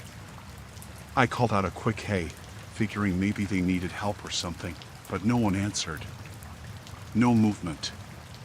Just the firelight reflecting off their eyes. I shrugged it off and went back to roasting some marshmallows, trying not to let it bother me. That night, I couldn't sleep. Every time I closed my eyes, I thought about those silent faces. I told myself they were probably harmless. Maybe they were shy, or just tired. The next evening, same thing. As soon as it got dark, they were back, same spot, same silent staring. I tried waving, even smiled, but nothing. I checked my gear, triple-checked my locks and 10 zippers, but I wasn't really worried. Just a little weirded out. On the third night, I noticed something else. One of them, a guy who looked older, maybe in his 50s, had his head tilted slightly as if studying me. His eyes caught the firelight differently, almost too focused. I felt a prickling at the back of my neck. That's when I realized they hadn't spoken a word the entire time. I started keeping my phone close, though the signal was weak. I took pictures, but every time I looked at them later, their faces were too dark to see clearly. It was like the camera couldn't catch who they really were. The fourth night, I got bolder and walked over to their campfire, keeping a safe distance. I said, "Hey, do you guys need anything? Water? Directions?" Still no response. Just silence. There was something so unnatural about the silence, like they'd made a pact not to speak. Their eyes never left me, but they didn't move to meet me either. I went back to my site feeling a mix of frustration and unease. Why would someone just watch you like that without saying anything? It felt like they were waiting for me to do something, but I didn't know what. The fifth night, things got worse. While I was cooking dinner, I heard footsteps crunching in the leaves behind me. I turned fast, but no one was there. Then from the corner of the clearing, I saw one of them, maybe the youngest, a woman, step a few feet closer to my fire. Still no words, just that blank stare. I backed away slowly toward my tent, heart pounding. She didn't follow, but didn't leave either. Just stood there, watching. That's when I started noticing small things. When I left my tent to grab water, they'd be standing closer to my site than before. When I turned around, they'd freeze like statues again. I tried to tell myself it was some kind of weird camping tradition or a prank. Maybe they were just lonely and trying to connect without talking. But that didn't explain why they never moved except to inch closer every night. On the sixth night, I barely slept. The quiet was crushing. Every little noise made me tense up. I kept my flashlight on and my pocket knife ready. Around 2 a.m., I woke up to the sound of breathing. Heavy, slow, coming from just outside my tent. I froze, staring at the thin fabric wall.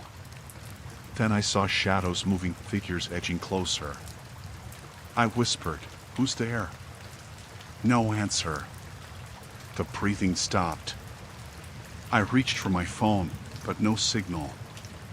Then I heard it, a slow, deliberate tapping on the tent pole. Tap, tap, tap. Pause. Tap, tap. It was right next to my head. I grabbed my flashlight and shone it outside. For faces were pressed close to the mesh, eyes wide and unblinking. No mouths moving. No words. I screamed, threw open the tent flap, and they scattered into the dark like ghosts. The next morning, I packed everything up fast. On my way out, I told the ranger what happened. She looked concerned but said she'd never heard of a group like that camping here. I didn't look back once I got in my car and drove away. I don't know who they were or what they wanted, but I'm sure of one thing: some things are better left alone in the dark.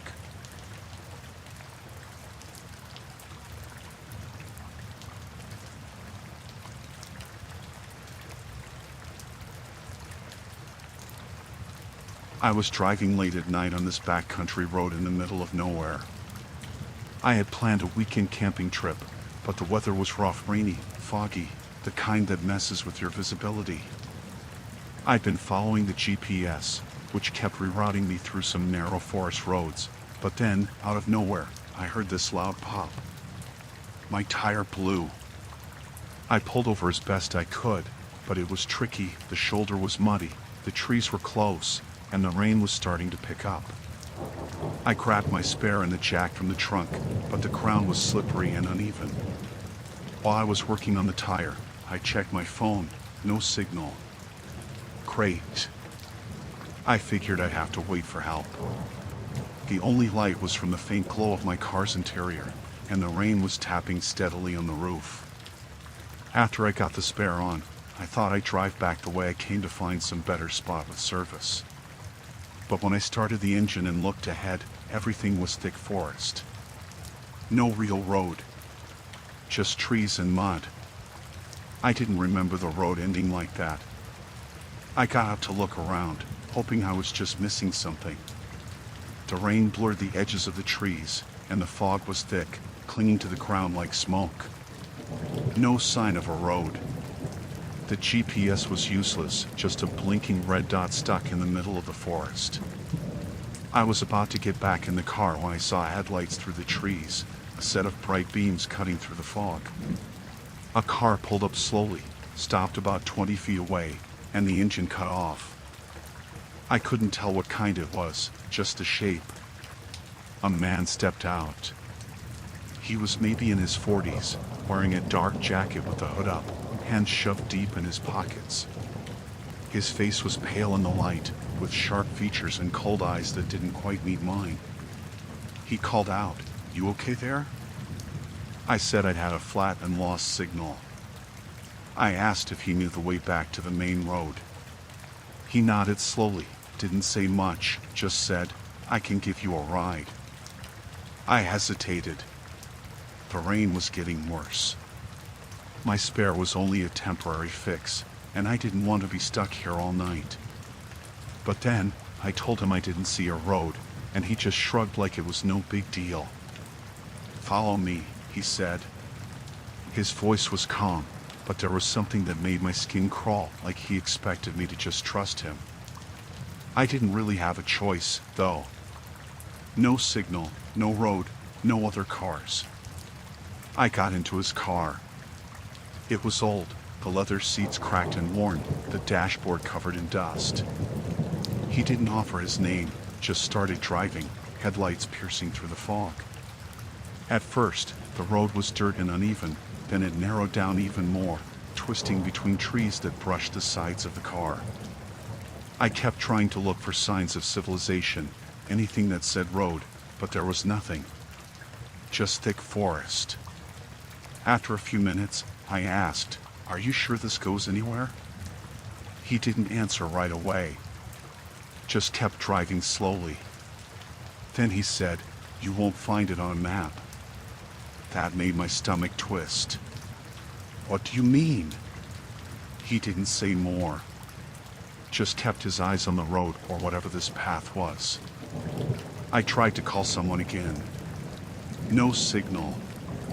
We drove like that for what felt like forever, twisting through the trees, sometimes the tires slipping on the wet mud. The man was quiet, except for the occasional grunt or sigh. I was gripping the edge of my seat, feeling like I was sinking deeper into some trap. At one point, the car slowed down more and more until it just stopped. We were in a little clearing, surrounded by dense forest on all sides. "Where are we?" I asked. He looked over, eyes glinting in the dim light. "Close to safety." I wanted to ask where exactly, but the words stuck in my throat.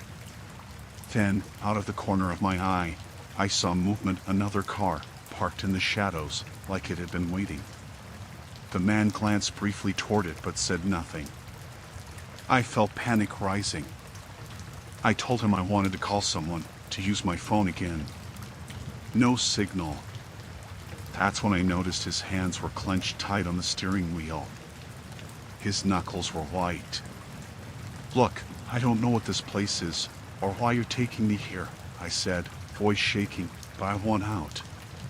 He turned to me then, really looked at me for the first time, like weighing something. "You don't understand. You shouldn't be out here. Not alone." I said, "I'm not going to stay in this car. I'm walking." He laughed softly, a cold, low sound. "You won't last." I got out, door slammed behind me, rain soaking me instantly. I started walking toward the faint glow I'd seen through the trees earlier. It looked like a building, a house, maybe? The man watched me from the car but didn't move. I kept walking, boots squishing in the mud, heart pounding in my ears. After a few minutes, I found a dirt road. Not marked, just a narrow path, but definitely a road. I took off running, not looking back. I heard the car start up behind me, tires on dirt, but I didn't stop. I ran until I hit a small town road with streetlights. I pulled out my phone and finally got signal. I called 911 and the police showed up not long after. The man? Turns out he was known around there, a drifter with a bad record for grabbing people and taking them somewhere nobody found them again. He'd been missing for a while. I never figured out exactly how he got to me so fast or where that weird road was that he drove me down, but I know I don't want to be that lost again. That night, I learned sometimes help doesn't come from who you expect, and sometimes the roads you think you're on don't lead anywhere safe.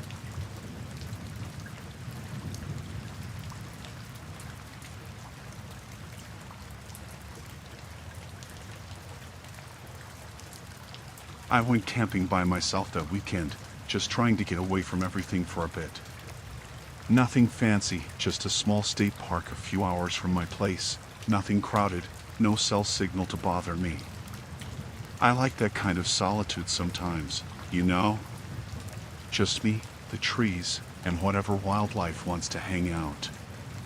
I got there in the afternoon, picked a spot near a little creek, the kind of place that felt quiet but not totally isolated. I set up my tent, started a fire, cooked some food. The usual. Everything felt calm, peaceful even. The sky was clear when I went to sleep, stars out, cool air.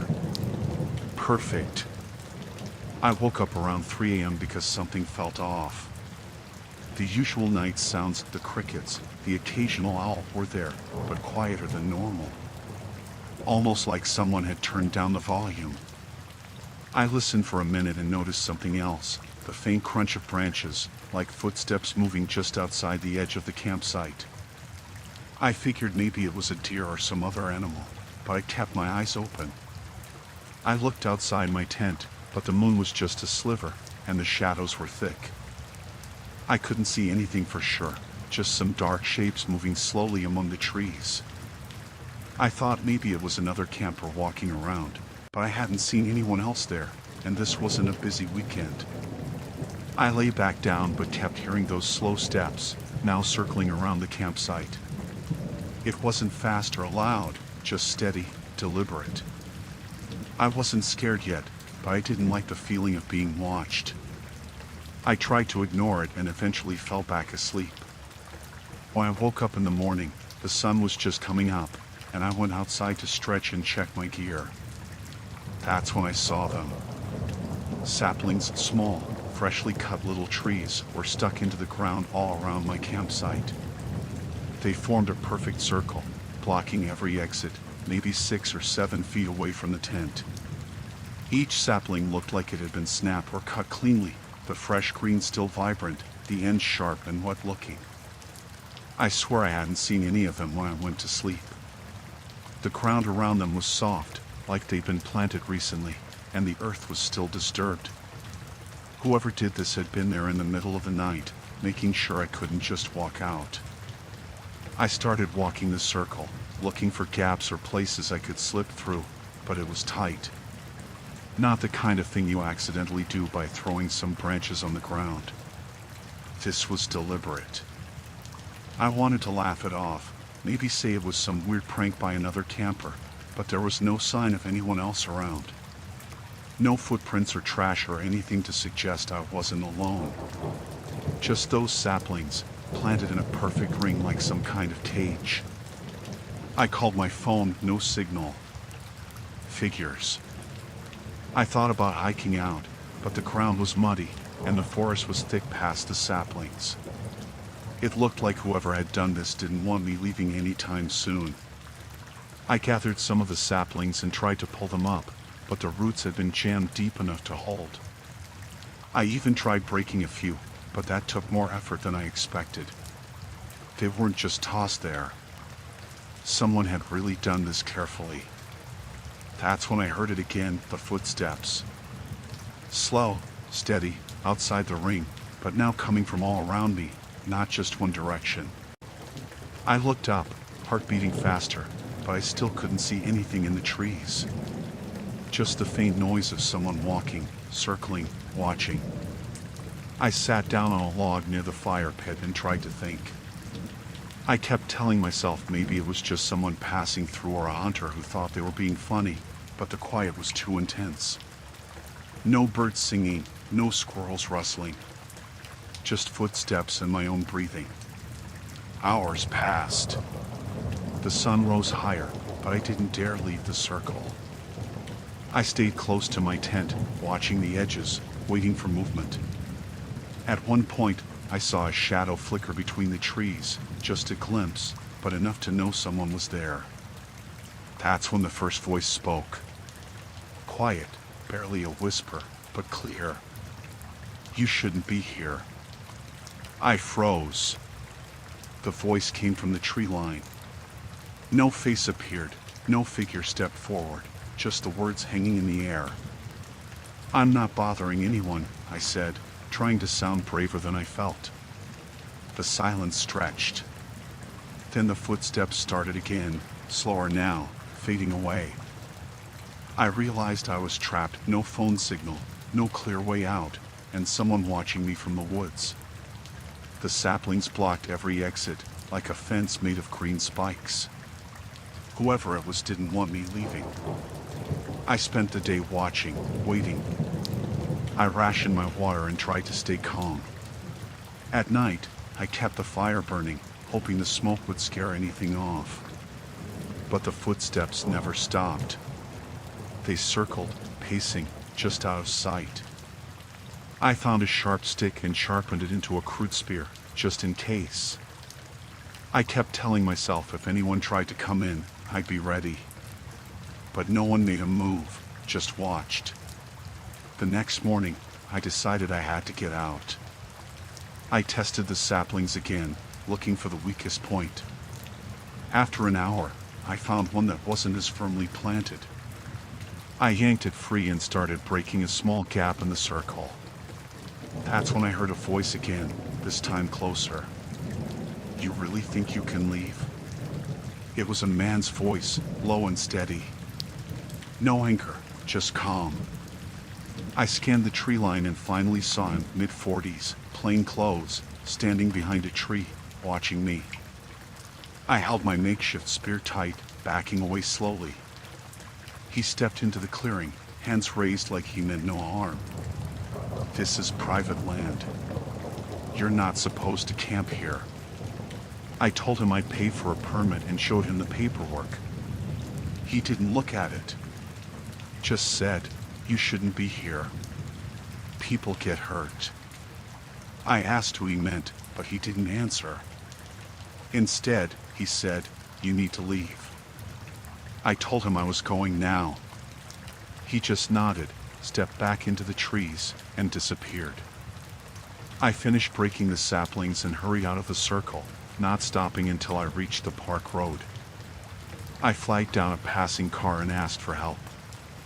When the police came, I told them about the saplings and the man. They said they knew about a guy who patrolled the area, sort of a self-appointed guardian of the woods. Someone who didn't like strangers and made sure they didn't stick around. I didn't hang around to meet him again.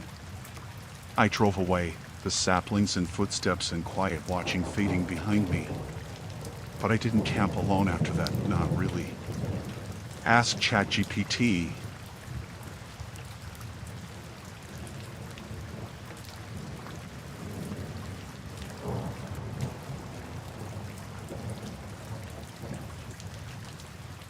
I was out camping alone one weekend at the state park I'd been to a few times before.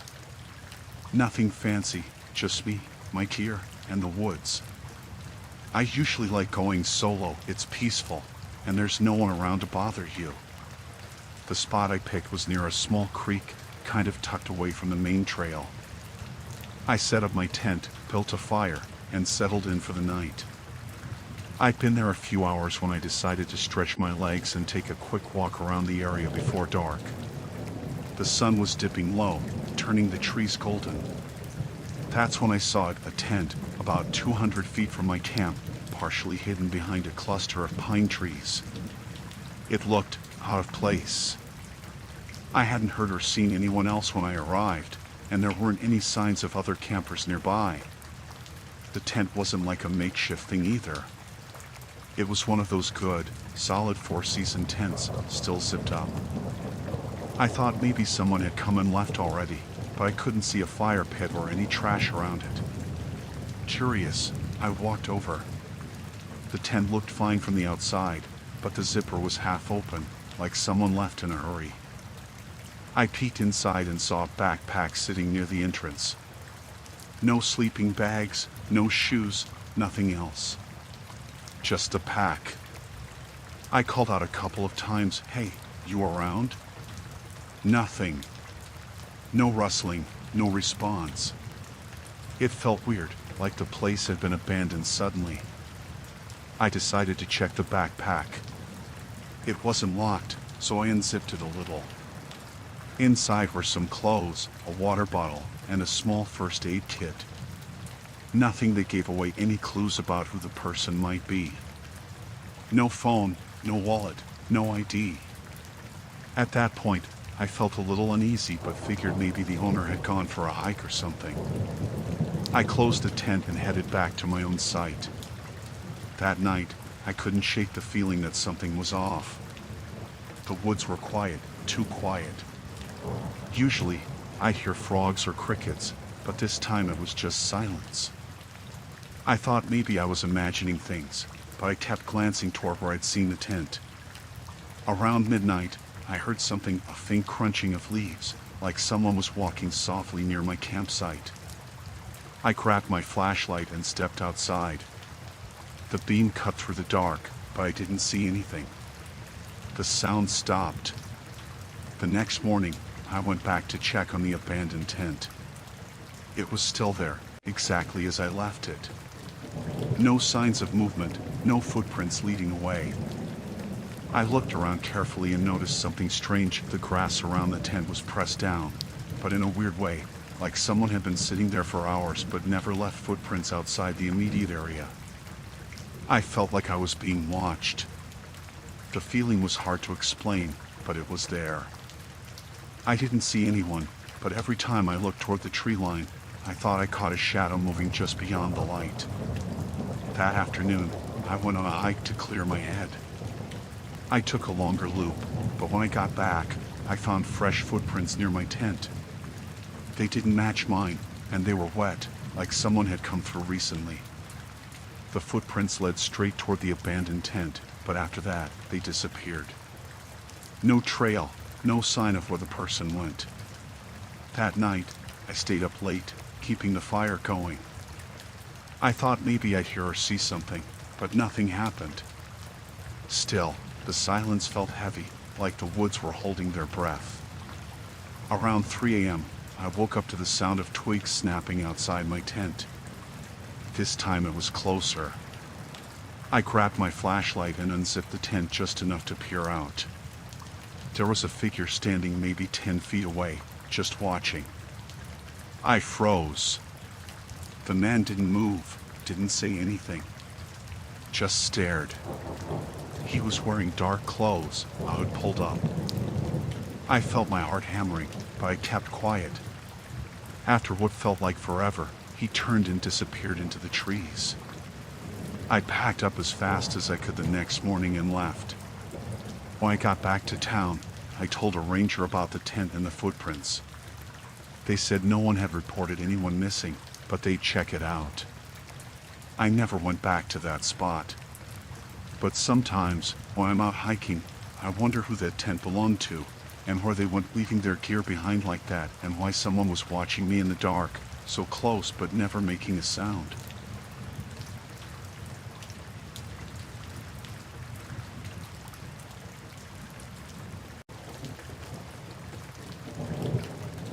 I was hiking back to camp late one afternoon after spending a few hours poking around this little clearing I'd found earlier that day. The sun was dipping low, but it was still bright enough to see clearly. I had been out for maybe 6 hours total, just me, my backpack, some trail mix, and a couple of water bottles. Nothing fancy. The kind of trip where you just want to get away from everything, you know? The trail I was on was narrow, surrounded by thick trees on both sides. It wasn't a heavily trafficked path, more like a side trail that most people probably ignored. I liked that because it was quieter. Except that day, it didn't feel quiet at all. As I walked, I noticed how the usual forest noises seemed muted. No birds singing, no squirrels running around, just the soft crunch of my boots on the dry leaves. It was odd but not alarming, just one of those weird little things you sometimes notice in the woods. Then, as I was rounding a bend where the trees opened up a bit, I caught movement out of the corner of my eye. I stopped and turned my head slowly, trying not to make a scene. About 15 feet off the trail, just behind a big pine, I saw a figure standing completely still. The guy was tall and thin, wearing a dark hoodie and jeans. His hands were tucked into his pockets, and his head was tilted slightly like he was watching me. We made eye contact for a few seconds, which felt way longer than it probably was. I didn't say anything. Neither did he. I blinked and looked back toward the trail, then glanced again. The figure was gone. Just like that. No rustling, no snapping twigs, nothing to show he'd moved. It was like he'd vanished into thin air. That weirdness stuck with me. I picked up my pace but tried not to rush, so I wouldn't trip on the roots sticking out of the ground. I kept glancing over my shoulder, but the forest looked empty. A little farther down the trail, I noticed something else. My water bottle, the cheap plastic one I'd left hanging from my pack with a carabiner, was lying on the ground off to the side. That was weird because I hadn't dropped it. I didn't remember taking it off or anything like that. I thought maybe a branch snagged it loose while I was passing through, so I bent down to grab it. Then, just as I straightened up, I heard a soft noise, a rustle, maybe from deeper in the trees. Nothing close, but not far either. Like something was moving around in the underbrush, keeping pace with me. My stomach tightened. I told myself it was probably a deer or some other animal. But my eyes kept scanning the woods, and every time I looked, I felt like I saw a shadow out of the corner of my eye, just for a moment. I decided not to turn around anymore and kept walking toward camp. The path was getting steeper and rockier, which slowed me down, but I was eager to get back. I pulled out my phone to check the time and signal. No service, of course, but the battery was at about 40%, so I figured I could call someone as soon as I got back to camp. The sun was getting lower now, casting long shadows between the trees. The whole forest looked different, darker, almost like it was holding its breath. Then, not more than 10 minutes from my camp, I heard the rustling again, louder this time, like twigs snapping close by. I stopped dead, heart thumping. I called out, "Hello," but no answer. I shone my flashlight in the direction of the sound, but the beam just hit thick bushes and tree trunks. I felt exposed standing there, like I was a deer caught out in the open. Suddenly, something shifted just past the trees. I caught a glimpse of movement, barely a figure again, but I swear this time I saw the glint of eyes looking right at me. I didn't wait around. I started moving fast, almost running. My mind was racing. Maybe it was a hunter? A hiker? Or something worse? The trail was twisting and turning, and I had to watch my footing, but all I wanted was to get back to camp. When I finally saw my tent, relief hit me like a punch. I ran straight to it, grabbed my backpack, and locked the tent zipper as fast as I could. I didn't want to be outside anymore. I sat down by the fire pit, trying to steady my breathing. The forest was quiet again, too quiet. I kept my flashlight on, scanning the trees around me, but there was nothing. Then I heard a voice, very low and calm, coming from just beyond the tree line. It wasn't yelling or calling, just a quiet murmur. I couldn't make out the words, but it was definitely human. I didn't answer. Instead, I grabbed my phone and tried again for service. Still nothing. I thought about packing up and hiking out right then, but the thought of walking back alone in the dark, with whoever was out there, scared me more. I stayed by the fire, building it up to keep the area lit. Every now and then, I thought I saw movement at the edge of the light, but when I focused, there was nothing. Hours passed like that. The voice never got louder, never stopped completely. It was just there, like a whisper that didn't want me to sleep. Around dawn, I heard footsteps on the dirt path approaching camp. I grabbed a big stick from the firewood pile and waited. A man stepped into the light. Same guy from earlier, I was sure of it. Dark hoodie, hands in pockets, calm face. He looked at me for a long time and then said, "You shouldn't be here." I didn't say anything. He took a step forward and lowered his voice. "You're lucky I'm not one of the others." I still stayed quiet. My hand tightened around the stick. After a moment, he turned and walked away without another word. I didn't move until I heard the crunch of his steps fade into the trees. When the sun was fully up, I packed everything and left that place. I didn't stop to look back once. I got to my car 2 hours later and called the park rangers, told them what happened. They said they'd send someone to check the trail, but I never heard back. I've never gone back there since.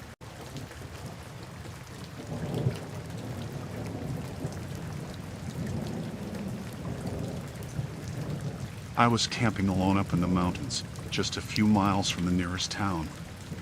It was the kind of spot I liked, remote, quiet, mostly untouched. I'd been out there a couple days already, hiking during the day and sleeping in my little tent at night. Nothing fancy, just a standard setup, tent, sleeping bag, some food I packed in my backpack. I kept my food stash tied up in a plastic bag, hanging it from a tree branch about 8 feet off the ground, the classic bear-proof technique you learn about in all those camping guides. I wasn't expecting bears or anything big, just being cautious. The branch was sturdy, and I figured that was enough. That first night passed fine.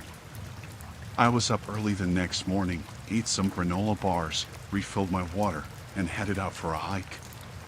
The woods around me were quiet, mostly just the usual bird calls and the rustling of leaves in the wind. Nothing that stood out. When I got back to camp later that evening, I noticed something weird right away. The plastic bag that was supposed to be hanging from the tree was gone. I looked up and down the branch, checked the ropes, but it was just gone. My food stash disappeared. I felt a flicker of panic but figured maybe a raccoon or some other critter had managed to get it. I searched the ground under the tree, hoping to find the bag or some of my food scattered, but there was nothing. No wrappers, no crumbs, not even a dent in the dirt. The ground looked totally undisturbed, except for a few footprints. That's when I noticed the tracks. They weren't animal prints too big and shaped like human feet. But the odd thing was, the prints looked like they were made by bare feet, and they didn't seem to come from the direction of the trail or the camp entrance.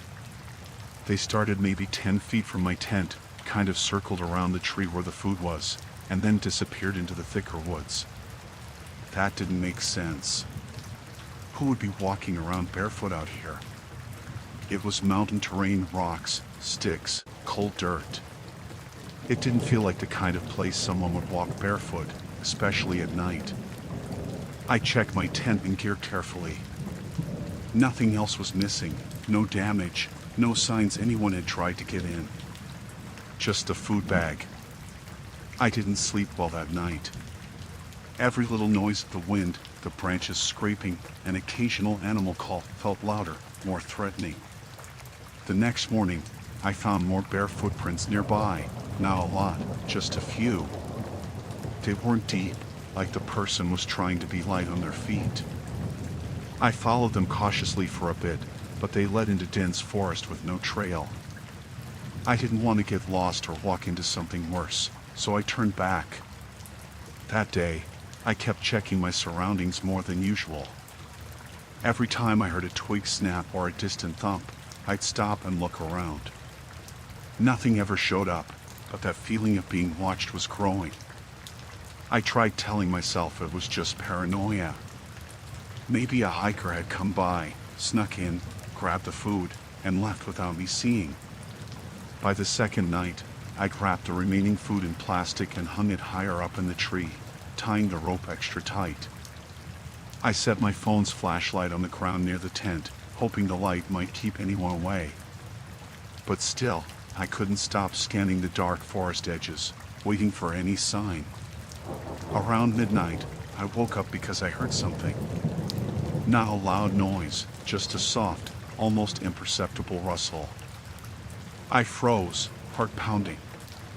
I didn't want to move and risk making noise. It sounded like someone walking around outside my tent, slow steps on dry leaves.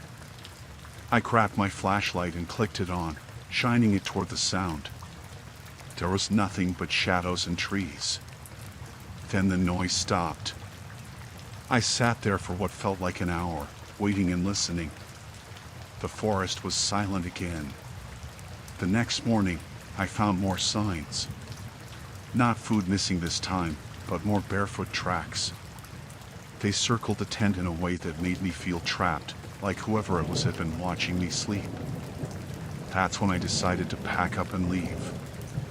I didn't wait until daylight. I threw everything in my pack as fast as I could, not even bothering to eat. As I walked back to my car, I kept looking over my shoulder, seeing shapes in the trees, shadows that weren't there when I blinked. I never figured out who was sneaking around my camp barefoot, or why they only took my food and nothing else. But I knew I didn't want to be there anymore. I left the mountains that day and haven't gone back.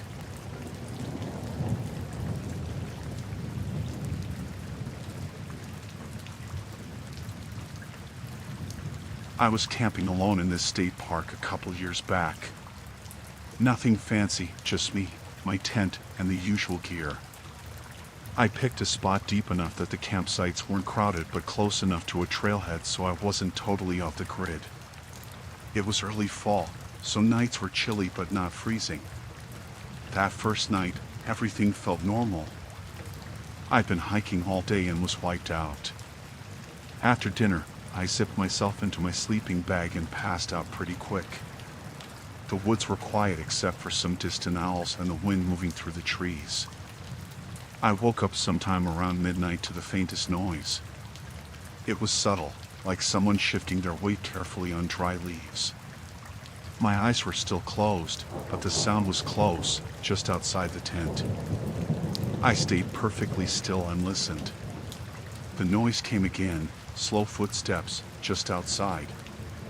Then something glinted in the moonlight like a knife or some metal object catching the light, but not flashing, just a dull, soft shine.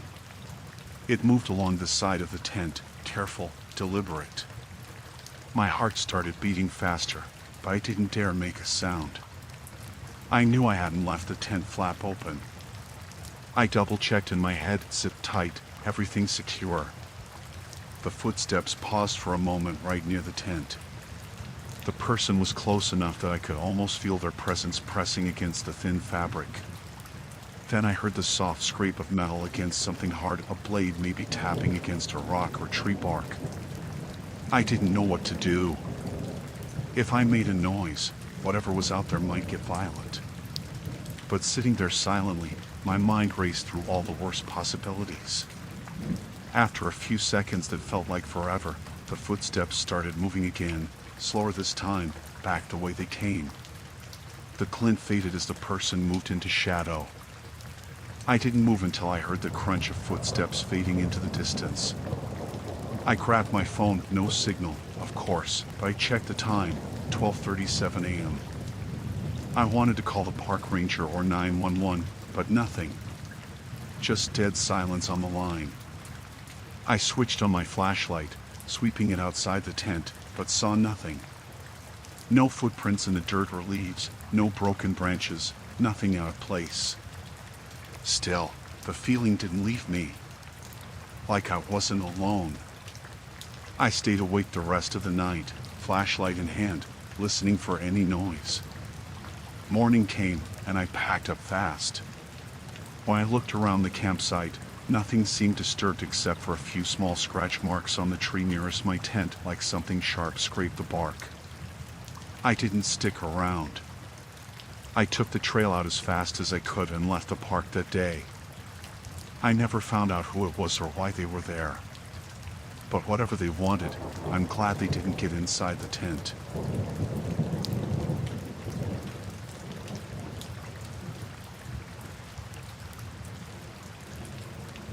I wasn't really looking to talk to anyone that night. I'd been hiking all day, and by the time I got to the little clearing where I set up camp, I was wiped. The trail I'd taken was supposed to be pretty quiet, but I kept noticing odd things on the way in, like the way the trees looked.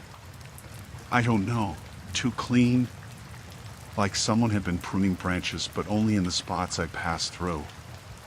It felt weird, but I just told myself it was nothing. Anyway, I finally pitched my tent near a stream, figured the water would help with the bugs and give me some background noise. I made a small fire, cooked a quick dinner, and settled in. It was late, maybe around 9 p.m., and the woods were silent except for the usual night sounds of crickets, the occasional owl. That's when I heard it, footsteps. Slow, deliberate, crunching over dry leaves. I froze. My first thought was maybe another camper, but it was late, and the park rule said no camping outside designated sites.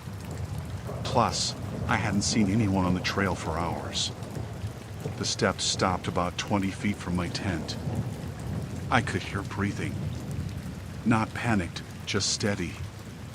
Then, a voice, soft but urgent. "Hey," the person said. "Sorry to bother you. I'm kind of lost." I hesitated, peering through the mesh of the tent. The figure stepped into the weak circle of firelight. He was a guy, mid-30s maybe, wearing a wrinkled jacket and jeans. His hair was messy, like he'd been outside for a while. But his eyes, they never quite met mine.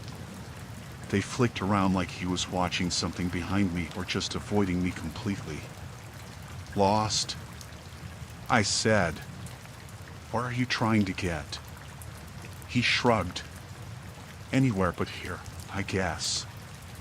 I don't know. I've been walking for hours.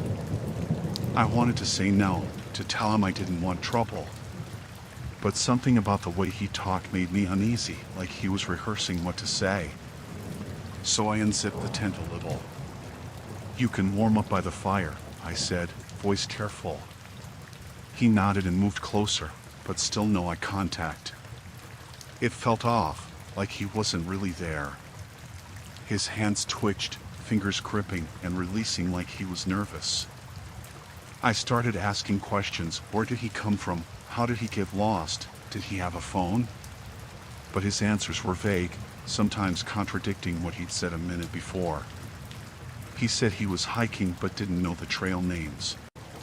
He said he had a phone but no signal. Then I noticed his shoes were clean, almost new. Not what you'd expect from someone wandering lost in the woods.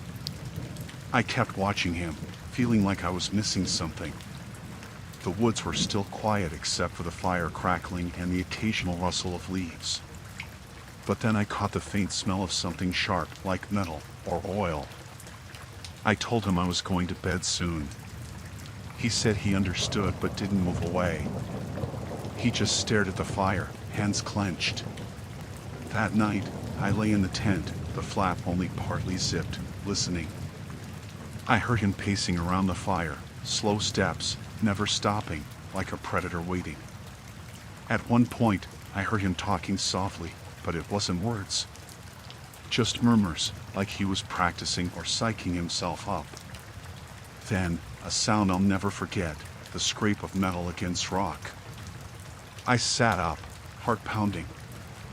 I unzipped the tent fully and grabbed my flashlight. He was standing near a big rock, holding a pocket knife. The blade caught the light, shining cold. "Why do you have that?" I asked, trying to keep my voice steady. He looked up suddenly, eyes locking on mine for the first time. Not lost, not scared, just empty. Like a predator's stare. "I need to get somewhere," he said, voice low.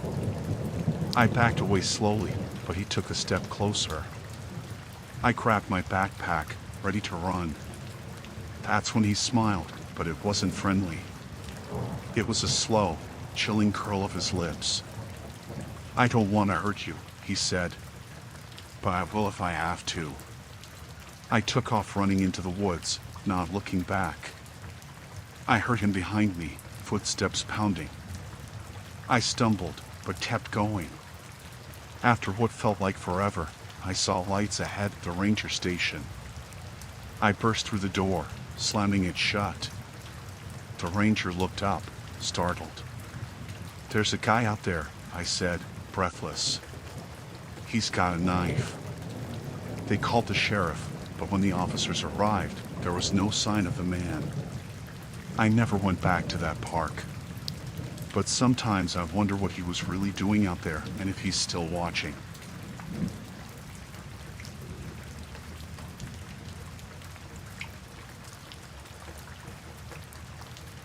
The night I noticed my lantern was gone is one of those little things that, looking back, made everything feel wrong, even before I really knew something was off. I was camping alone in this state park I'd never been to before, a small spot deep enough in the woods that my phone barely got a signal. Nothing fancy, just me, a tent, a cooler, and my old lantern I bought years ago. I liked it because it was reliable and simple, just the way I wanted things when I was out there. The night before, I'd set it right next to my sleeping bag after I'd used it to read for a while. I remember thinking I'd double check it in the morning, but by the time I woke up, it was just gone. I didn't panic at first. I figured maybe I'd knocked it off the little table I'd set up and it rolled somewhere nearby, under a bush or behind a rock. So I grabbed my flashlight and started looking around. The light cut through the dark and long, shaky beams, but I couldn't find it anywhere close to my campsite. That's when I started noticing things. First, the weird silence. The woods had been noisy earlier in the evening, frogs, cicadas, the occasional bird call, but now it was unnervingly quiet. Even the wind had died down. No rustling leaves, no distant animal sounds. Just this heavy, oppressive stillness that made me want to move faster. I told myself it was nothing. Maybe the bugs had stopped for the night or the animals had gone quiet. But then I heard it. Not a loud noise, just this faint, dragging sound coming from the trees about 50 yards away. Like something heavy being pulled across the ground. I froze, heart beating faster, and swung the flashlight beam toward the noise. Nothing. Just the dark, thick woods. I moved closer, stepping carefully, trying not to make any sound. The dragging noise stopped as soon as I got near, but then I noticed something on the ground, tiny scratches in the dirt. They looked like they'd been made by nails or claws, but they were human-shaped, like fingertips dragged sideways. I crouched down to look closer, shining my light on the marks. They led deeper into the trees, in a weird zigzag pattern, as if someone had been backing away slowly. That's when my stomach started twisting. I didn't want to be out there anymore. I turned back toward the campsite, but my lantern was still missing. I grabbed my flashlight and tried to shake off the feeling. Later, I tried to sleep, but I kept hearing sounds of branches snapping, leaves crunching just outside my tent. Every time I poked my head out, there was nothing. No eyes watching, no shapes moving. Just empty woods. In the early morning, Before dawn, I decided to take one last look for the lantern. I figured maybe I'd dropped it further than I thought. I followed the scratch marks again, moving slowly along the path they'd made. About 100 yards from camp, I spotted it, my lantern. It was lying on the forest floor, far away from where I'd left it. But something was wrong. The glass globe was cracked open, like it had been pried or smashed. Inside the broken lantern, I saw more scratches. They weren't just random. They looked deliberate, like someone had carved shapes or letters into the inside glass. I couldn't make sense of it at first, but after staring for a long time, I thought maybe it was initials, or some kind of crude message. I didn't have the nerve to get closer to look properly. The whole thing felt like a warning, but from who? Or what? I took the lantern and got out of there fast. Back in my car, I called the park office.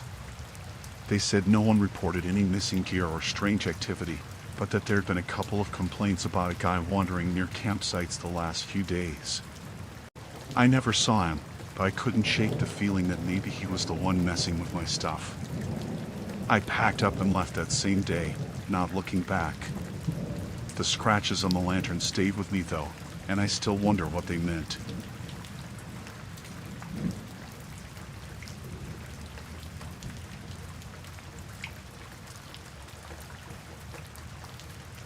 I was camping alone in the national forest, not the most remote place, but far enough out that cell service was patchy at best. It was late summer, and I'd picked a spot near a small creek, a quiet little clearing surrounded by thick trees. The kind of place you hope nobody else finds for miles. I set up my tent just before dusk and settled in with some snacks and a book, planning to stay the night. The air was warm but starting to cool as the sun dipped below the trees. I remember hearing birds and the usual sounds of the forest, crickets, frogs, leaves rustling in the wind. Nothing unusual. Around 9 p.m., when it was dark but not totally black, I sat outside the tent with my headlamp on, reading. That's when I heard it.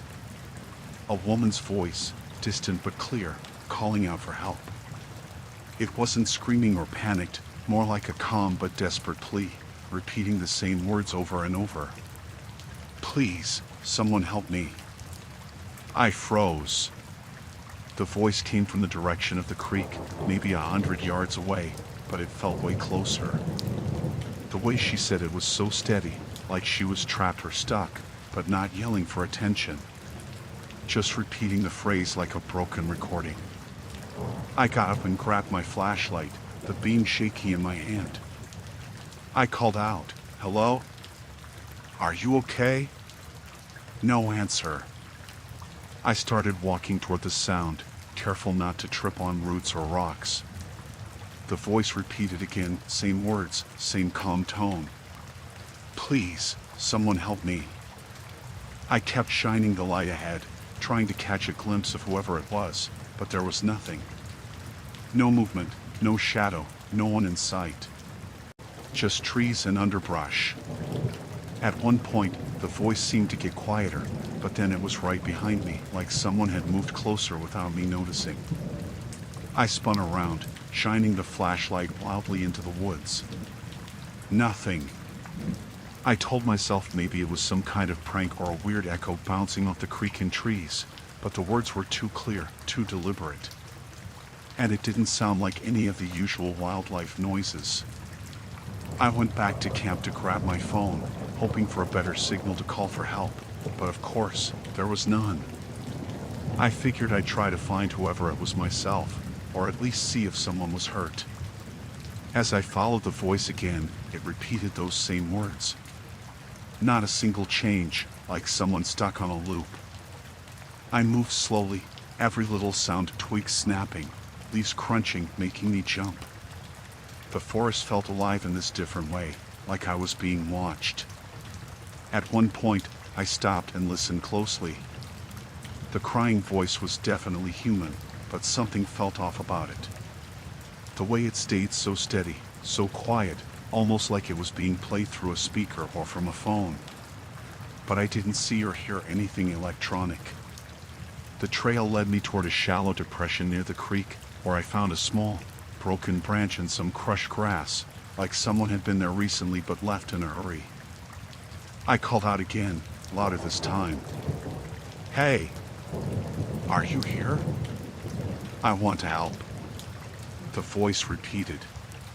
"Please, someone help me." No matter where I shined the flashlight, there was no sign of anyone. I kept circling the area, the voice following me, always just out of sight. Then, the strangest thing happened. The voice suddenly stopped. Just silence. No more pleading. Just the forest noises again. I waited, holding my breath, scanning the trees. Nothing. I decided to head back to camp, feeling uneasy. As I walked back, I heard footsteps behind me, soft, careful, matching my pace. I dared to glance but didn't see anyone. My heart pounded, and I started walking faster. The footsteps matched me. I broke into a run, not looking back until I was at my tent, fumbling to zip it closed. Once inside, I heard nothing. I stayed up the rest of the night, flashlight in hand, every noise outside making me tense.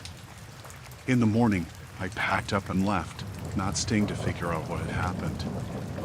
I never heard that voice again, but I couldn't explain what I heard or why no one was there.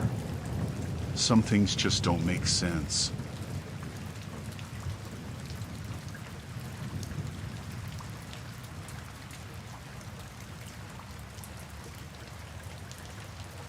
I was camping by myself for a few days in this state park a couple hours from home. I'd been there a few times before, mostly weekend trips to get out of the city and just clear my head. Nothing fancy, just a tent, some food, and a couple of books. The spot I picked was pretty secluded, tucked into a dense patch of woods near a small lake. I liked it because it was quiet and you could hear the water lapping against the shore if you sat still long enough. The first day was normal enough. I set up my tent, unpacked my gear, and made a fire pit. I always like to do a quick walk around the area just to get familiar with it, you know? Check the trails, see what's around, make sure I'm not camping somewhere weird. I noticed a few trees with initials carved in the bark, but that's common in parks, people leave marks all the time. I didn't pay much attention. That night, I got out of the tent to check the fire around 10 p.m. The moon was low, casting shadows through the trees. I noticed something odd. Right next to my tent, on a tree I was pretty sure was bare of any carvings the day before, someone had carved JM into the bark. My initials. I have a pretty uncommon set, so this stood out. I figured maybe I was mistaken and had walked past it earlier without noticing, but I was almost positive the tree was clean. I didn't think much of it could be a coincidence. Maybe a previous camper with the same initials. I didn't worry. The next day, I went on a longer hike around the area. When I came back late afternoon, I noticed more carvings JM on several trees within 100 feet of my campsite. None of them looked fresh. Some were older, weathered, and others had only the bark just barely cut. What caught my attention was the handwriting style. It was very deliberate, neat, almost like cursive letters. Not like the usual random scrapes or initials you see in the woods. But the handwriting didn't match mine at all. I know my own handwriting, especially my initials, and this was different. It looked like someone else's. That unsettled me. I thought about telling the ranger, but I wasn't sure if I was overreacting. That night, I couldn't sleep. Every little sound outside the tent made me tense. I kept glancing out through the mesh window, trying to spot anything moving in the dark. The forest felt different, heavier somehow. Around 2 a.m., I woke up to a faint scraping noise. It was soft, rhythmic, like someone running their fingernails over bark or slowly dragging a knife against wood. I sat up in the tent, heart pounding. The sound was coming from the edge of the clearing, just beyond the fire pit. I grabbed my flashlight and unzipped the tent. The beam cut through the darkness, swinging slowly. Nothing. The scraping stopped as soon as I opened the tent. I tried to convince myself it was just a branch rubbing against another tree in the wind. But the forest was still, no wind at all. I checked the area around the campsite, shining the flashlight on the nearest trees. Nothing new, no fresh carvings. I even walked to the edge of the clearing, shining the light in the shadows, but didn't see or hear anything. I went back to bed but didn't sleep well. The next morning, I found another carving, this time on a tree closer to the trail I'd used to leave. The initials were the same, JM, but the cuts were fresh, raw, and looked like whoever did it had done it recently. It wasn't deep, but definitely new. I packed up and headed into town to get some supplies and get a little signal on my phone. While I was there, I stopped at the ranger station to ask about the carvings. The ranger, a woman in her late 40s, looked concerned when I showed her pictures I'd taken. "That's unusual," she said. "We get the typical initials and dates here and there, but never someone carving the same set over and over in a small area. Usually, it's different campers marking their spot, but not the same letters." She asked if I'd noticed anyone suspicious or any strange activity. I told her about the noises I heard and the feeling of being watched. She nodded slowly and said, "We've had reports recently of people hiking around, but no one official. Sometimes, people get obsessed with other campers, marking their territory. It's creepy, but usually harmless if you don't engage." I left feeling uneasy. That night back at camp, I was extra alert. I kept my phone close, charged a little, and had my knife on the ground next to my sleeping bag. Around midnight, the scraping noise came again. Louder this time. It was definitely someone carving into the bark. I grabbed my flashlight, unzipped the tent, and shined the light toward the noise. I caught a glimpse of a shadow moving quickly between the trees. I shouted, "Hey! Stop!" No answer. I got out of the tent and tried to follow, but the woods were thick and the figure disappeared fast. I didn't chase too far, didn't want to get lost or hurt. Back at the tent, I checked the trees again. The latest carving looked deeper and sharper than before. Whoever it was getting bolder. That's when I noticed something else, footprints. Barefoot, smallish, pressed into the soft earth near my tent and along the trail to the carvings. No shoes, no boots, just bare feet. Who walks barefoot in the woods at night? I didn't see anything else, no trash, no dropped items, no signs of a campfire. The next day, I packed up early and told the ranger I was leaving. She suggested I report it to the police just in case, but I wasn't sure what they could do. Driving away, I kept glancing in the rearview mirror, half expecting to see someone following. Nothing. I still don't know who carved those initials or why. The handwriting wasn't mine, but the letters were. The barefoot prints are what really freaked me out, like whoever did it wanted me to see but not get close. I never went back.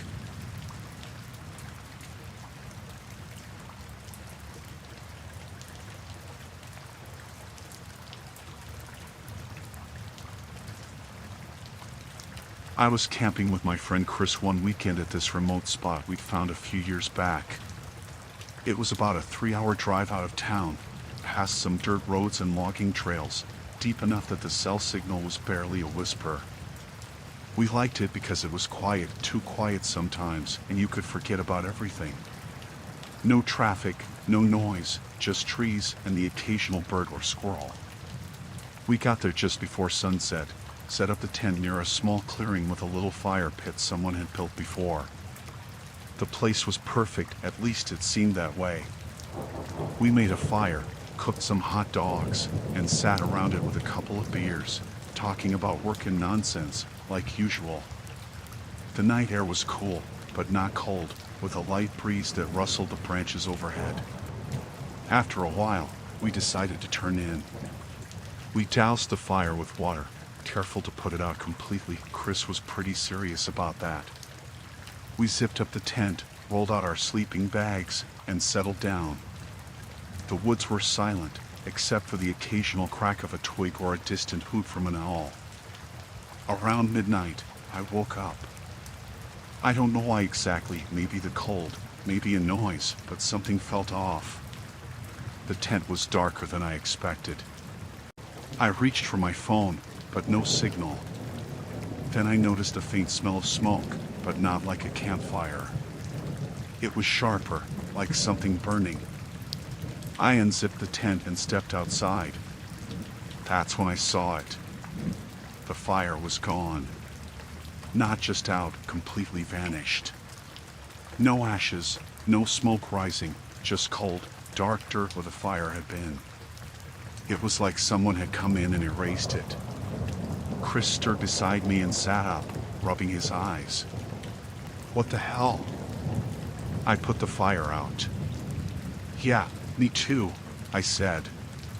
But it's like it was never there. Then I noticed something else. Footprints. They circled the tent, maybe 10 or 15 feet out, about a foot away from the tent's base all the way around. They were clear, fresh impressions in the dirt, but none of them looked like our boots. I stared at them, counting. There were about a dozen prints. I glanced down at my boots, then Chris's. They didn't match. His were bigger, mine smaller. The prints were in between those sizes, but with a weird shape, like someone had been wearing shoes with thick soles, but the tread was smooth, no pattern. More like work boots, but worn down, or maybe sneakers with the tread worn flat. Chris crouched next to the footprints, shining his flashlight on them. Those aren't ours. No shit, I said, feeling the hair on my neck stand up. We both went around the tent, flashlight beams cutting through the dark, trying to spot any sign of whoever made them. There was nothing else. No other tracks leading in or out. Just those prints in a perfect circle. We looked at each other, and Chris said, maybe an animal? No way, I said. Those are definitely human footprints. We didn't say much after that. We sat quietly in the tent, lights off, ears straining for any noise. But everything was dead silent except for the occasional breeze. No snapping twigs, no voices, no breathing sounds. I tried to brush it off. Maybe someone was out here earlier and came back to check on the fire. But it felt weird, too deliberate. Like the fire being gone and the footprints were a message, not an accident. The next morning, I woke first and stepped outside. The footprints were still there, but the sun was starting to dry the dirt and soften them. I scanned the woods all around, looking for anything unusual. About 50 yards away, near some bushes, I saw a scrap of paper stuck to a branch. I pulled it free and unfolded it. It was blank. Chris came out and looked over my shoulder. That's creepy. Yeah, I said. Who leaves a blank note? We packed up quickly after that and took a different trail out. I kept glancing over my shoulder the whole way back to the car, feeling like someone was watching us, but I never saw anything. We told a couple friends about it later, and they said maybe some drunk campers playing a prank. But the footprints were too fresh and precise. And that blank note? It didn't make any sense. I've camped a bunch since then, but I never went back to that spot. There was just something about those footprints and that missing fire that didn't add up. Like whoever was out there wasn't just passing through, they wanted me to notice. And I did.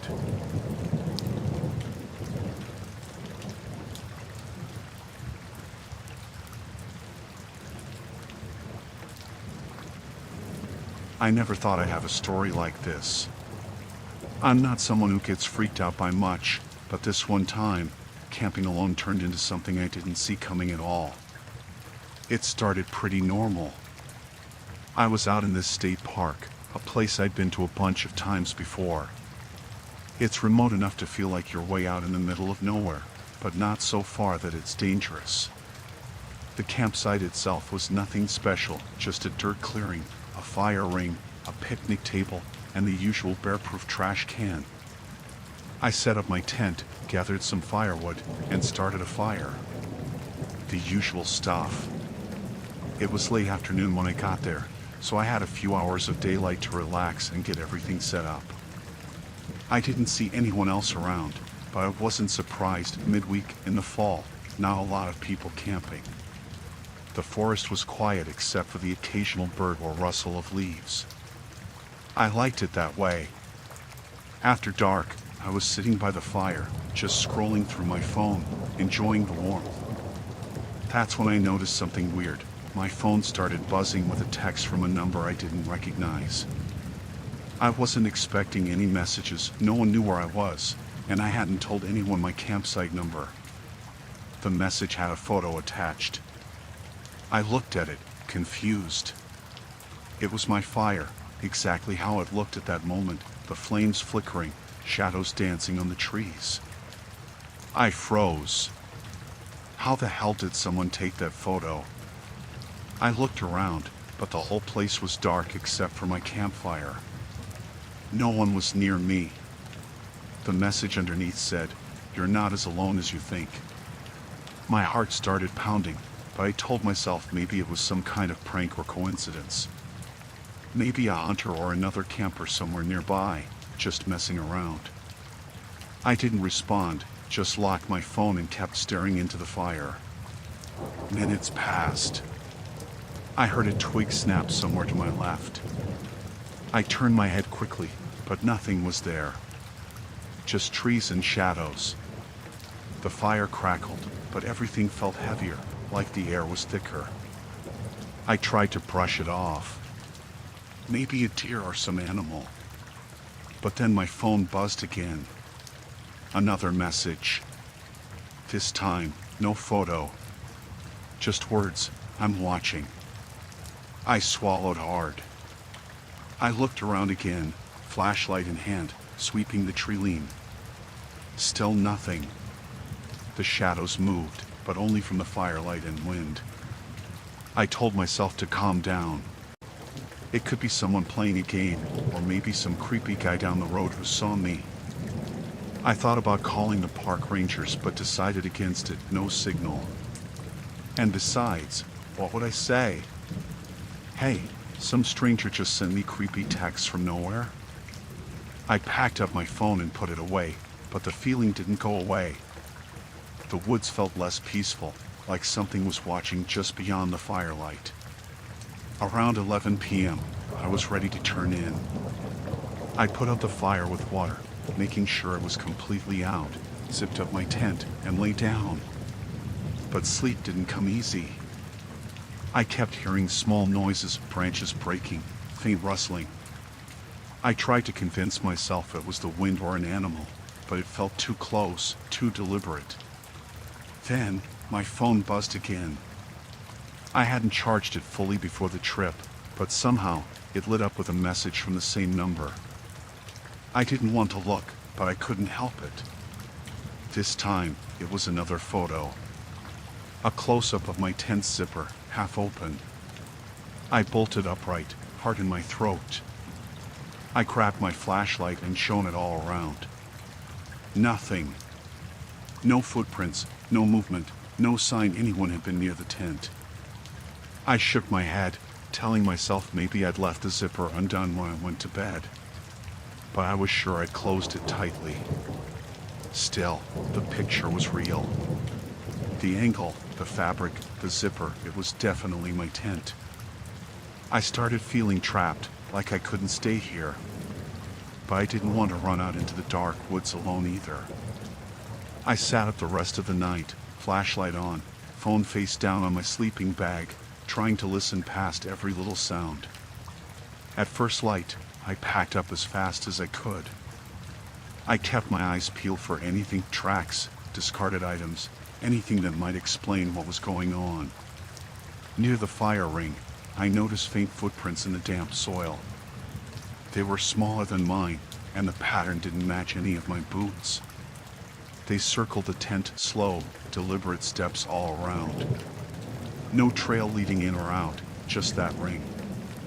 I walked the perimeter, trying to find where someone might have come from or left, but there was nothing, just forest. I got back in my car, locked the doors, and called the park ranger on my phone once I had signal a few miles down the road.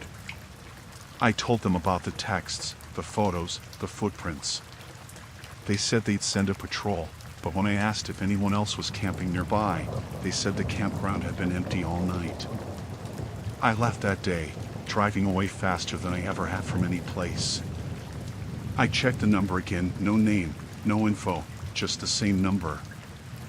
I blocked it, deleted everything. I never went back to that campground, and I never heard from that number again. But sometimes, when I'm sitting alone at home, my phone lights up with a message from a random number, and for a split second, my stomach drops. Because I remember that fire, the dark woods, and the way someone got close enough to take pictures without me seeing them at all.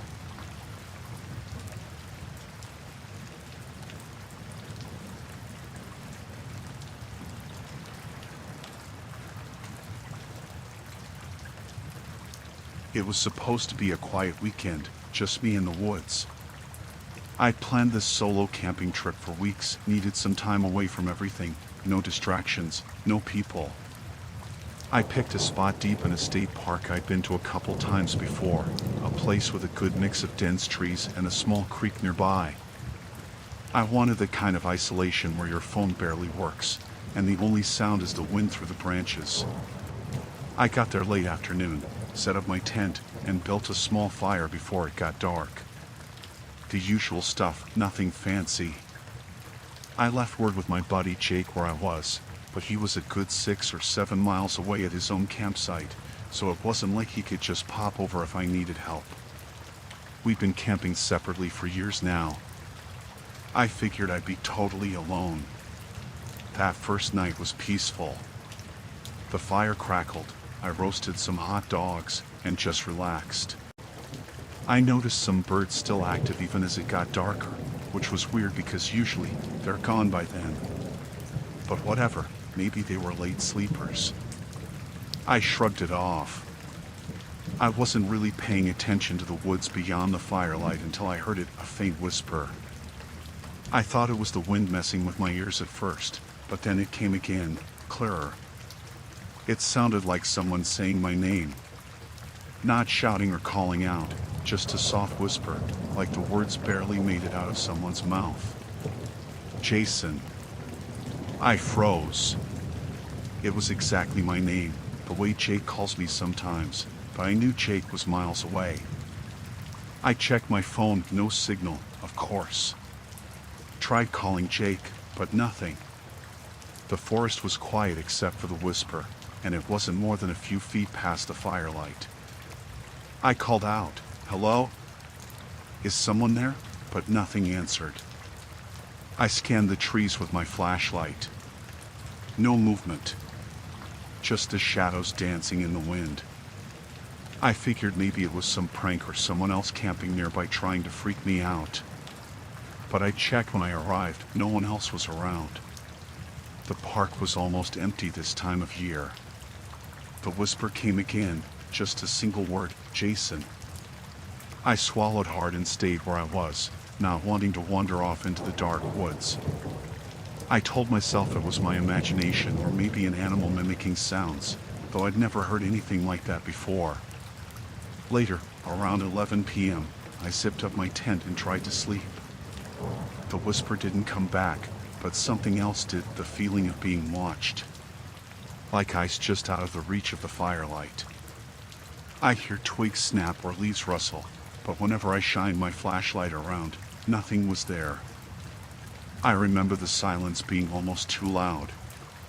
The usual forest sounds had stopped. No birds, no insects.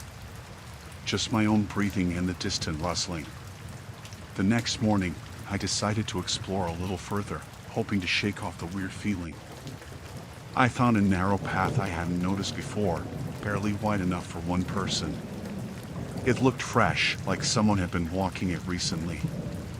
There were no other tracks, just mine. That afternoon, I tried calling Jake again when I finally got a weak signal. I told him about the whisper. He laughed it off, said it was probably just some prank by other campers, or I was just spooked. I didn't believe him. Something felt off. That night, the whisper came again. This time, closer. Jason. I swear, it was right outside my tent, maybe 5 feet away. My heart was pounding. I zipped up the tent door fully and sat against it, flashlight in hand, trying to stay calm. Suddenly, I heard a faint cough from outside, like someone clearing their throat. My eyes shot toward the tent flap. I whispered, "Who's there?" No answer. I didn't sleep that night. I just sat with the flashlight on, trying to keep my ears open for anything. The next morning, I packed quickly. Before leaving, I decided to check the area near my tent. That's when I saw footprints. Small, narrow, not mine and not Jake's. They circled the tent like someone had been pacing. The prints were fresh, pressed into the soft dirt. I looked closer and saw something else, scratches on a nearby tree. I moved closer and saw the letters JAS carved roughly into the bark. Not my full name, but close enough to send a chill down my spine. I took a step back and scanned the tree line. No one in sight. I grabbed my gear and left as fast as I could. I told Jake everything as soon as I reached a place with cell service.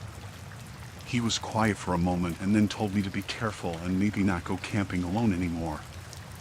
I don't know who was out there whispering my name, watching me.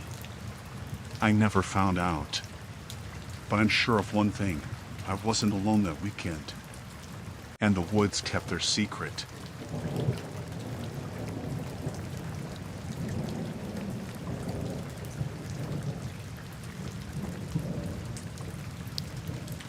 I never thought much about camping alone until that night. I mean, I'd done it a few times before without any issues, just me, a tent, and the woods. I picked a spot deep in a state park, far enough from the main trails to feel like I had the place to myself. I set up camp just before sunset, made a fire, cooked some food, and settled in for what I figured would be a quiet night. The first few hours were normal. I was just sitting by the fire, scrolling through my phone with barely any signal, when I noticed the woods around me felt off. Like something was missing. The usual night sounds, crickets, frogs, even the wind had all but stopped. It was dead quiet except for the crackling of the fire. I thought maybe it was just a lull and tried not to get weirded out. I went to my tent to get some water, and that's when I heard it, a soft rustling, like someone moving just beyond the firelight. I froze, listening. Nothing else. No voices, no footsteps, just that faint shuffle. I told myself it was probably an animal, a raccoon maybe, and went back to the fire. Later, after putting out the fire and crawling into my sleeping bag, I heard something else. A faint sound, almost like a zipper being pulled. At first, I thought it was the wind messing with the tent flap, but then it happened again. Clear as day, the sound of my tent zipper sliding down. I sat up fast and shined my flashlight toward the tent door. The zipper was halfway open. My heart jumped. I reached for the zipper and pulled it back up, but then I noticed the ground just outside the tent. Fresh footprints. They were muddy and looked too big to be mine or anyone I knew. I scanned the dark woods with my flashlight. Nothing. No shapes, no movement. I zipped up the tent fully and lay back down, trying not to panic. Every little sound made me jump, the snap of a twig, the distant howl of a coyote. I kept thinking I'd hear someone breathing or shuffling outside, but nothing. At some point, I dozed off. But then, just as I was almost asleep again, I heard a soft whisper, maybe 20 feet from my tent. I couldn't make out the words, but it was definitely a human voice. It stopped quickly, then silence again. I stayed in my sleeping bag, flashlight on, eyes glued to the zipper. I thought about calling someone, but my phone had no service. By dawn, the footprints were still there, circling the tent in a wide loop. No other signs of whoever had been outside. I packed up as fast as I could, not even bothering to eat. I drove straight home, locking my doors the whole way. I never found out who was out there that night. But knowing someone was close enough to unzip my tent while I was inside, that's something I won't forget.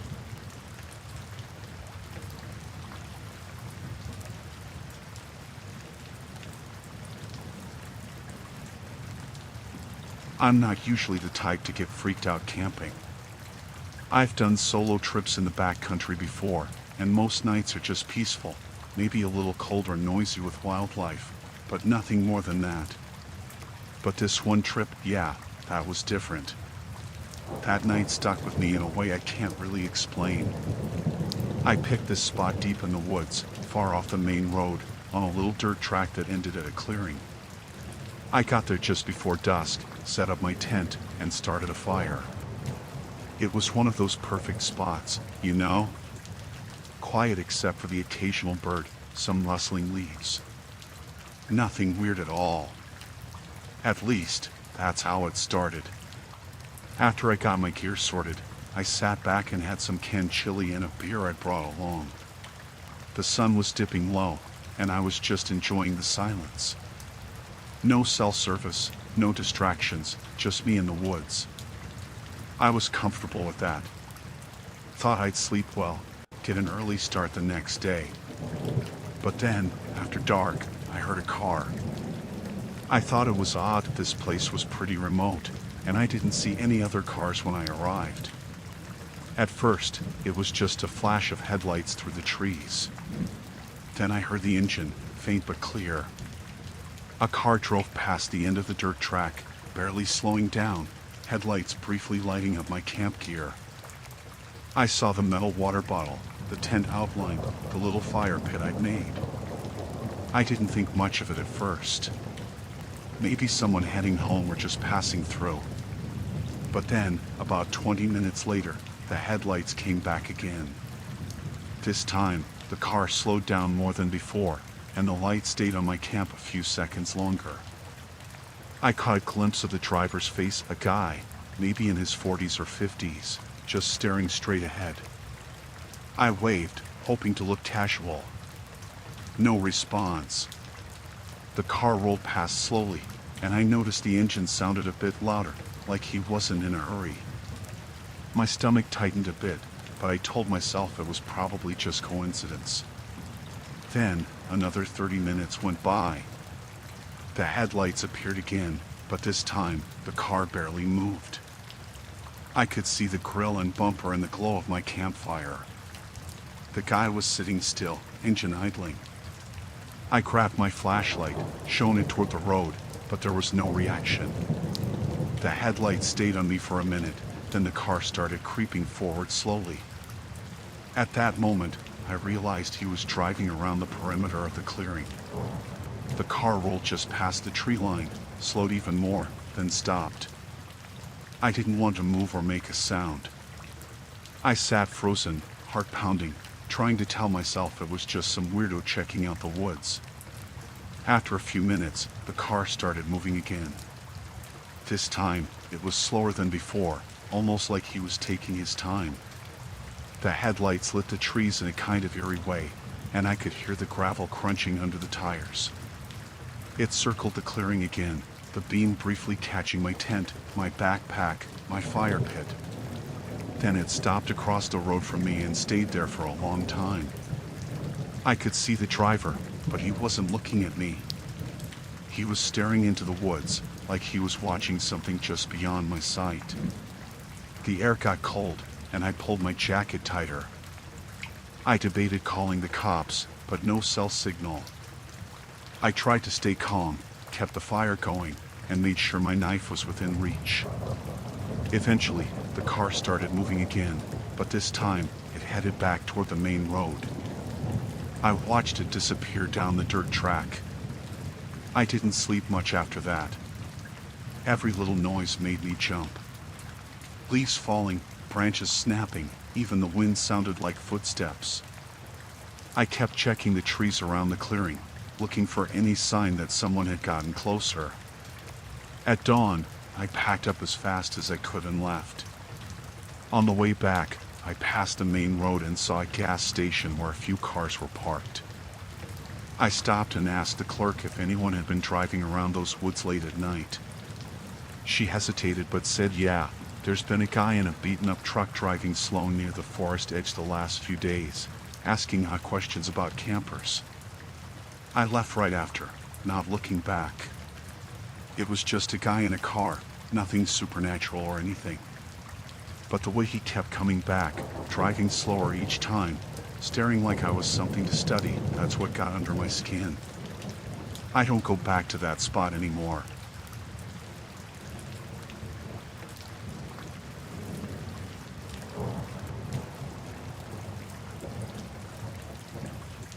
I never thought I'd get creeped out camping. I mean, I've spent plenty of nights alone in the woods, no problem. But this one time? Yeah, that was different. It started just like any other trip. I found a decent spot, set up my tent, made a fire. Quiet place, nothing fancy, just me and the trees. I was about 2 hours into the evening, cooking some instant noodles over the fire, when I noticed something out of the corner of my eye.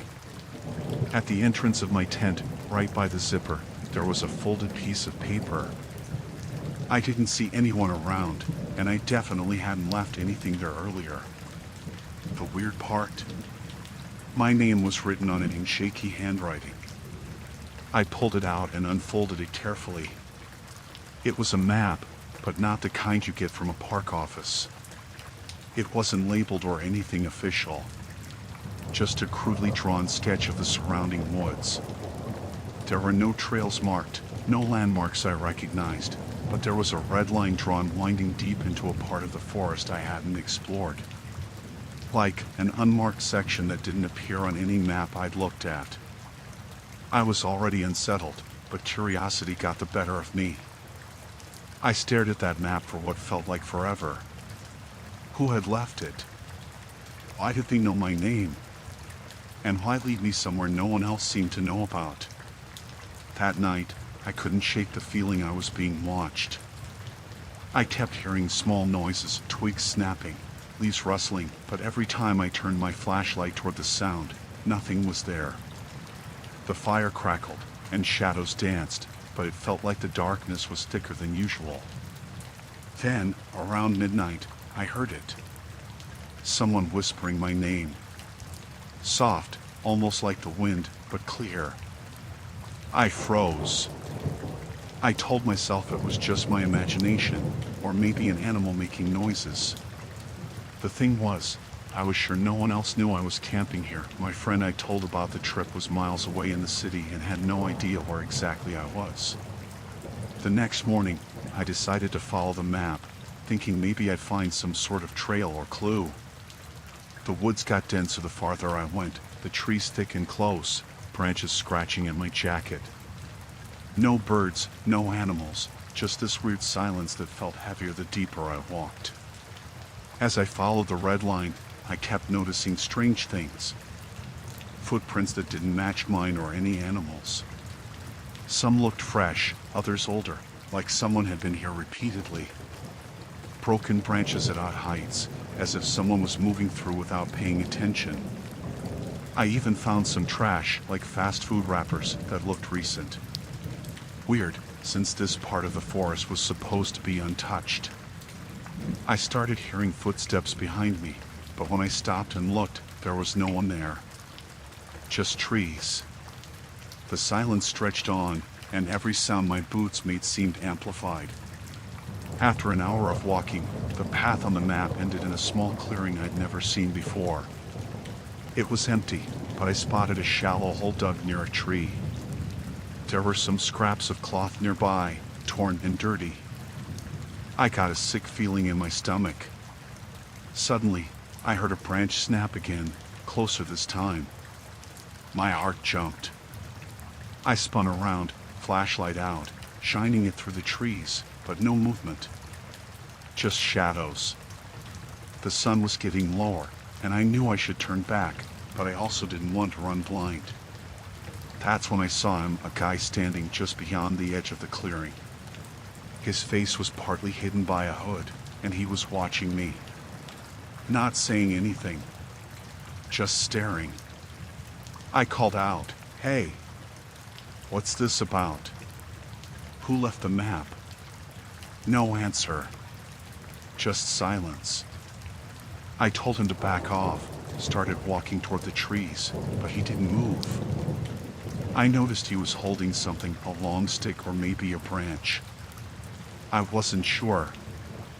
I kept my distance, backing away slowly, trying not to panic. After a minute or two, he turned and disappeared into the trees.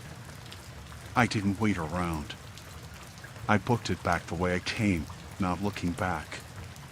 The footsteps I'd heard earlier returned, but I ignored them. I didn't stop until I was back at my campsite. When I got there, the map was gone. No idea who took it or why they left it in the first place. I packed up and drove out of there as fast as I could. It was just some guy, probably watching the woods for whatever reason. But that night, and that strange map, it felt like something was off, like I was being drawn into something I shouldn't have been. I haven't been back to that area since.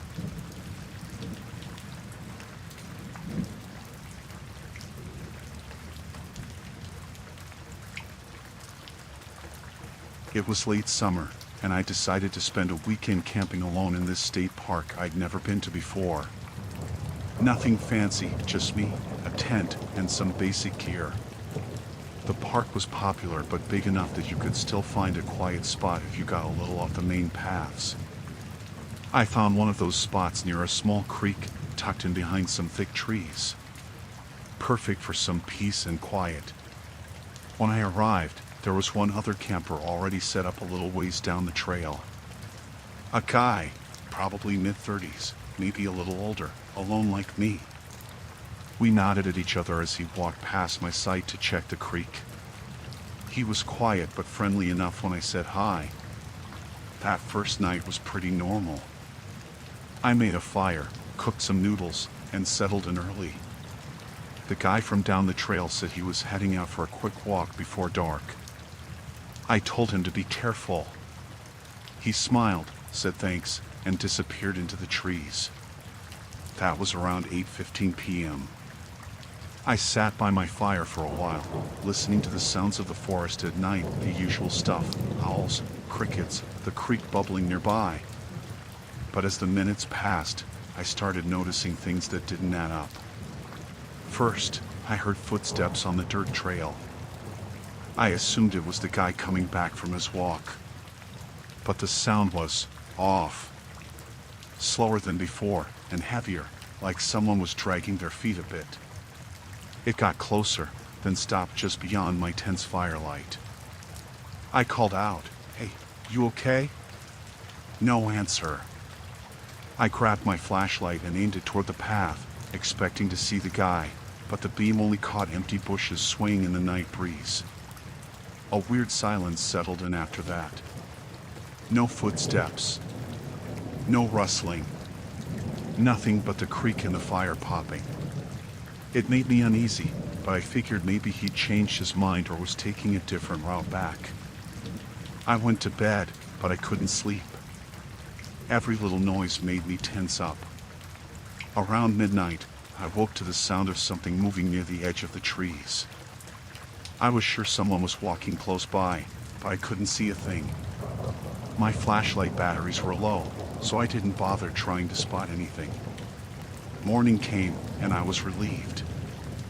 I figured the guy was probably back by now and had just taken a longer walk than he thought. I packed some food and planned to hit the main road to grab a signal and call a friend, just to let them know where I was. When I checked the spot where his tent had been, he'd left it empty. No gear, no sign he'd been there at all except a few flattened leaves where the tent had stood. I started to worry. I called out his name, but only the echo came back.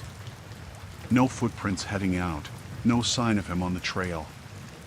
I thought maybe he'd gone back down to the parking lot or maybe moved to another spot. Still, something felt wrong. Then, about a quarter mile down the main trail, I saw it. His phone, smashed to bits on the ground.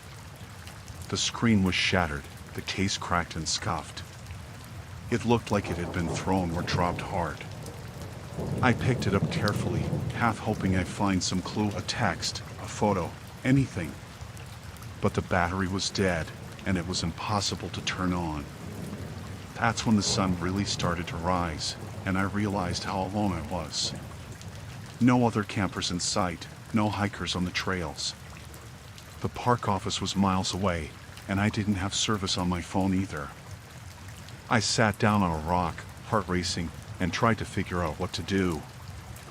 I was debating whether to call the ranger station or just pack up and leave when I heard a noise behind me, footsteps on the dry leaves.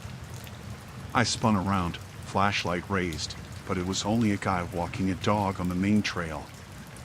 I told him about the phone and the missing camper, but he just shrugged and said no one else had been around all night. I ended up hiking back out to the parking lot, telling the park rangers what happened. They said they'd send someone to look, but after hours of searching, there was no sign of the guy or anything unusual. I don't know what happened to him. The smashed phone and empty campsite were the only clues. Whatever it was bad enough to scare him or worse. I haven't been back to that park since.